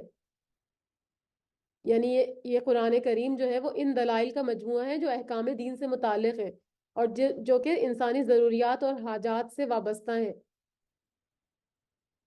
یعنی دنیا میں ہدایت کا راستہ بتاتی ہے، کتاب اور آخرت میں اللہ تعالیٰ کی رحمت کا موجب ہوگی، لیکن اس قوم کے لیے جو یقین رکھتی ہو کہ یہ اللہ ہی کی کتاب ہے اور آپ صلی اللہ علیہ وسلم سچے پیغمبر ہیں۔ کیا ان لوگوں کا جو برے کام کرتے ہیں یہ گمان ہے کہ ہم انہیں ان لوگوں کی طرح کر دیں گے جو ایمان لائے اور نیک عمل کیے اور ان کا مرنا جینا برابر ہو جائے گا؟ یعنی دنیا اور آخرت میں دونوں کے درمیان اللہ تعالیٰ فرما رہے ہیں کہ ہم کوئی فرق نہیں کریں گے، ایسا نہیں ہوگا۔ جو بد ہوں گے ان کو سزا ملے گی، اور جو عمل صالح کرنے والے ایمان والے ہوں گے ان کو اللہ تعالیٰ انعامات سے نوازیں گے، دونوں ایک نہیں ہوں گے۔ برا ہے وہ فیصلہ جو یہ کر رہے ہیں۔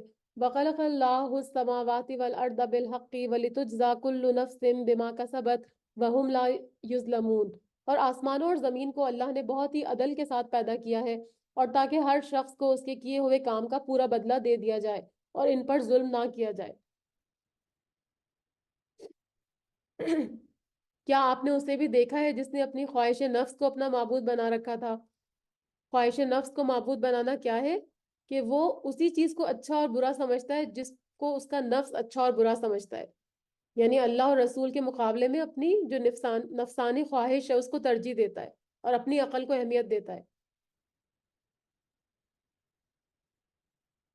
یعنی اللہ کی طرف سے جو ہدایت نازل ہوئی ہے اس کو اختیار نہیں کرتا، بلکہ کیا کرتا ہے کہ اپنا نفس جو جس چیز کا حکم دیتا ہے وہ صرف وہی کام کرتا ہے.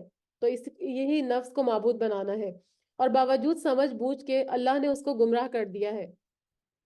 یعنی اس کو علم دیا، اس کو جو ہے وہ سارا علم عطا کیا، عقل عطا کی، لیکن اس نے اس کے باوجود گمراہی کا راستہ اختیار کیا. یعنی علم ہونے کے باوجود ان کو اپنے علم پر اتنا گھمنڈ ہوا کہ وہ بجائے اس کے کہ سیدھی راہ دیکھتے علم کے ذریعے، وہ خود بھی گمراہ ہوئے اور لوگوں کو بھی انہوں نے گمراہ کر دیا، اور اس کے کان اور دل پر مہر لگا دی. تو اس سے کیا ہوا کہ اس کے کان نصیحت سننے اور اس کا دل ہدایت کو سمجھنے سے محروم ہو گیا، اور اس کی آنکھ پر بھی پردہ ڈال دیا جس سے وہ حق کو بھی دیکھ نہیں پاتا. اب ایسے شخص کو اللہ کے بعد کون ہدایت دے سکتا ہے؟ یعنی اللہ ہی جب ایسے لوگوں کو ہدایت نہیں دے گا تو پھر اور کون اس کو ہدایت دے سکتا ہے؟ کیونکہ آپ صلی اللہ علیہ وسلم تو صرف پیغام پہنچانے والے تھے نا، کوئی کسی کو ہدایت انسان نہیں دے سکتے، صرف اللہ ہی لوگوں کو ہدایت دے سکتے ہیں. کیا تم اب بھی نصیحت نہیں پکڑتے؟ یعنی غور و فکر نہیں کرتے؟ انہوں نے کہا کہ ہماری زندگی تو صرف دنیا کی زندگی ہے، ہم مرتے ہیں اور جیتے ہیں اور ہمیں صرف زمانہ ہی مار ڈالتا ہے. یہ دہریہ جو ہوتے ہیں نا، جو ایتھیسٹ ہوتے ہیں، ان کا کیا ہوتا ہے؟ ان کا یہی ان کا دین ہوتا ہے. وہ یہی سمجھتے ہیں کہ بس یہ دنیا کی زندگی ان کی پہلی اور آخری زندگی ہے، اور اس کے بعد کوئی زندگی نہیں ہے، اور اس میں موت و حیات کا سلسلہ محض زمانے کی گردش ہے.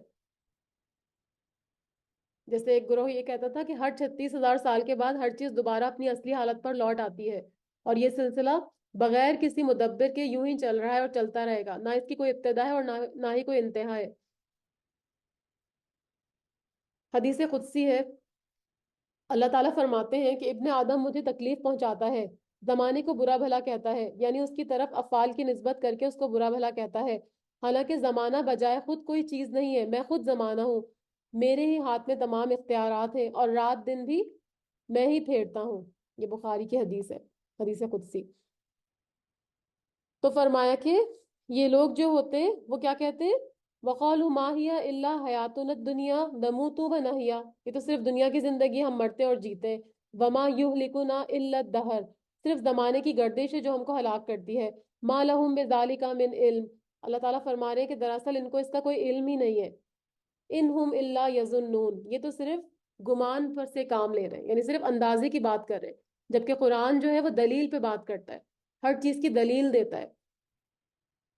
تو بغیر دلیل کے یہ کیسے کہہ سکتے ہیں کہ یہ صرف زمانے کی وجہ سے؟ تو اللہ تعالیٰ فرما رہے ہیں کہ یہ تو صرف ان کا گمان ہے. اور جب ان کے سامنے ہماری واضح اور روشن آیتوں کی تلاوت کی جاتی ہے تو ان کے پاس اس قول کے سوا کوئی دلیل نہیں ہوتی کہ اگر تم سچے ہو تو ہمارے باپ دادا کو لے کر آؤ.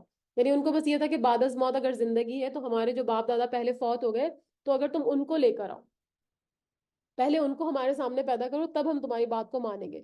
آپ صلی اللہ علیہ وسلم کہہ دیجئے کہ اللہ ہی تمہیں زندہ کرتا ہے، پھر تمہیں مار ڈالتا ہے، پھر تمہیں قیامت کے دن جمع کرے گا، اور اس میں کوئی شک نہیں ہے، لیکن اکثر لوگ نہیں سمجھتے. اور آسمان اور زمین کی بادشاہی اللہ ہی کی ہے، جس دن قیامت قائم ہوگی اس دن اہل باطل بڑے نقصان میں پڑ جائیں گے. اور آپ صلی اللہ علیہ وآلہ وسلم دیکھیں گے کہ ہر امت گھٹنوں کے بل گری ہوئی ہوگی. بطرا کل امت جاسیہ، یہ سورہ جاسیہ ہے نا، تو جاسیہ کا مطلب ہوتا ہے امت، سوری، گھٹنوں کے بل گرنا. تو وہاں پر ہر امت خوف کے مارے، خوف اور دہشت کے مارے گھٹنوں کے بل بیٹھے ہوں گے، جیسے ایک پرندہ اپنا منہ نیچے رکھ کر کے بیٹھ جاتا ہے نا، اس طرح سے سارے لوگ بیٹھے ہوئے ہوں گے.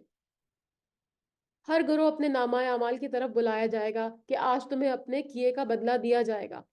ھذا کتابنا ینطق علیکم بالحق انا کنا نستنسخ ما کنتم تعملون، یہ ہے ہماری کتاب جو تمہارے بارے میں سچ سچ بول رہی ہے. اس کتاب سے مراد وہ رجسٹر ہوں گے یا وہ نامہ اعمال ہوں گے جس میں انسانوں کے تمام اعمال درج ہوں گے. ہم نے سورہ زمر میں بھی پڑھا تھا نا کہ اعمال نامے سامنے لائے جائیں گے اور نبیوں اور شہداء کو گواہی کے لیے پیش کر دیا جائے گا. تو یہ اعمال نامے انسانی زندگی کا کمپلیٹ ریکارڈ ہوں گے جس میں کسی قسم کی کمی بیشی نہیں ہوگی. اور انسان اس کو دیکھ کے پکار اٹھے گا کہ مالی حاضل کتاب لا یغادر صغیرۃ ولا کبیرۃ الا احصاها، یہ کیسا نامہ اعمال ہے کہ جس نے چھوٹی بڑی کسی چیز کو بھی نہیں چھوڑا ہے، سب کچھ اس میں درج ہے۔ یہ سورہ کہف میں ہم نے پڑھا تھا۔ یہ ہے ہماری کتاب جو تمہارے بارے میں سچ سچ بول رہی ہے، ہم تمہارے اعمال لکھواتے جاتے تھے، یعنی فرشتے جو تھے وہ بھی لکھ رہے تھے، اور پھر اس کے علاوہ اللہ تعالیٰ بھی اپنے علم کے ساتھ ہر چیز کو نوٹ کر رہے تھے۔ بس لیکن جو لوگ ایمان لائے اور انہوں نے نیک کام کیے یعنی ایمان کے ساتھ عمل صالح کا ذکر ضروری ہے، ان کو تو ان کا رب اپنی رحمت کے سائے تلے لے لے گا، یعنی رحمت سے مراد جنت ہے، جنت میں ان کو داخل کر دے گا۔ لیکن جن لوگوں نے کفر کیا تو میں ان سے کہوں گا کیا میری آیتیں تمہیں سنائی نہیں جاتی تھیں؟ یعنی اللہ کے رسول آتے تھے اور اللہ کے احکام تم کو نہیں سناتے تھے، لیکن تم پرواہ نہیں کرتے تھے، پھر بھی تم تکبر کرتے رہے اور تم تھے ہی گناہ گار لوگ، یعنی حق کو قبول کرنے سے تم نے تکبر کیا اور ایمان نہیں لائے، تو تم لوگ جو تھے وہ گناہ گار تھے۔ اور جب کبھی کہا جاتا ہے کہ اللہ کا وعدہ یقیناً سچا ہے اور قیامت کے آنے میں کوئی شک نہیں ہے، تو تم جواب دیتے تھے کہ ہم نہیں جانتے قیامت کیا چیز ہے، ہمیں کچھ یوں ہی سا خیال ہو جاتا ہے لیکن ہمیں یقین نہیں ہے، یعنی قیامت کا وقوع ہو سکتا ہے کہ ہو جائے لیکن ہمیں یقین نہیں ہے کہ وہ ایسا ہوگا، اور ان کو دوبارہ زندہ ہونے پر تو بہت ہی شک تھا کہ ہم دوبارہ زندہ ہو ہی نہیں سکتے، اور ان پر اپنے اعمال کی برائیاں کھل گئیں، اور جس کا وہ مذاق اڑا رہے تھے اس نے ان کو گھیر لیا، یعنی قیامت نے، اور کہہ دیا گیا کہ آج ہم تمہیں بھلا دیں گے جیسا کہ تم نے اپنے اس دن کے ملنے کو بھلا دیا تھا، تمہارا ٹھکانہ جہنم ہے اور وہاں تمہارا کوئی بھی مددگار نہیں ہوگا۔ حدیث میں آتا ہے کہ اللہ تعالیٰ اپنے بعض بندوں سے کہے گا کیا میں نے تم کو بیوی نہیں دی تھی، کیا میں نے تمہارا اکرام نہیں کیا تھا، میں نے تم کو گھوڑے اور بیل وغیرہ تمہاری ماتحتی میں نہیں دیے تھے، تم سرداری بھی کرتے تھے، چنگی بھی وصول کرتے تھے؟ وہ کہے گا ہاں یہ تو ٹھیک ہے میرے رب۔ اللہ تعالیٰ پوچھے گا کیا تجھے میری ملاقات کا یقین تھا؟ وہ کہے گا نہیں۔ اللہ تعالیٰ فرمائے گا فَالْيَوْمَ أَنْسَاكَ كَمَا نَسِيتَنِي، بس آج میں بھی تجھے جہنم میں ڈال کر بھول جاؤں گا جیسے تو مجھے بھولا رہا، اور پھر وہاں پر ان کا ٹھکانہ جہنم ہوگا اور وہاں پر ان کا کوئی بھی مددگار نہیں ہوگا۔ یہ اسی لیے ہے کہ تم نے اللہ کی آیتوں کی ہنسی اڑائی اور دنیا کی زندگی نے تمہیں دھوکے میں ڈال رکھا تھا، بس آج کے دن نہ تو یہ دوزخ سے نکالے جائیں گے اور نہ ہی ان سے عذر اور معذرت کو قبول کیا جائے گا، یعنی اللہ کی آیات اور احکام کا جو مذاق انہوں نے اڑایا تھا، کیوں اڑایا تھا؟ کیونکہ وہ دنیا کے فریب اور غرور میں مبتلا ہو گئے تھے، تو یہ ایسے جرم تھے جس نے ان کو عذاب جہنم کا مستحق بنا دیا، اور اب اس سے نکلنے کا کوئی امکان نہیں تھا، اور نہ ہی یہ کسی موقع پر توبہ اور رجوع کر سکیں گے، کیونکہ توبہ اور رجوع تو صرف دنیا میں تھی، آخرت میں نہیں تھی، نہ ہی اللہ کو منا سکیں گے۔ فَلِلَّهِ الْحَمْدُ رب السماوات و رب الارض رب العالمین، بس اللہ ہی کی تعریف ہے جو آسمانوں اور زمین اور تمام جہان کا پالنے والا ہے۔ شروع میں اللہ تعالیٰ کی قدرت کی نشانیاں بتائی گئیں، کائنات میں غور کرنے کو کہا گیا، اور اب یہی بتایا جا رہا ہے کہ ساری چیزوں کا پر تعریف کا لائق صرف اور صرف اللہ ہے، جو سب کا پالنے والا ہے، آسمان اور زمین اور ان کے درمیان جتنی بھی چیزیں ہیں ان سب کا رب ہے، تمام جہان کا رب ہے۔ وَلَهُ الْكِبْرِيَاءُ فِي السَّمَاوَاتِ وَالْأَرْضِ، اور تمام بزرگی اور بڑائی آسمانوں اور زمین میں صرف اللہ ہی کی ہے، وَهُوَ الْعَزِيزُ الْحَكِيمُ، اور وہی غالب ہے اور وہی حکمت والا ہے۔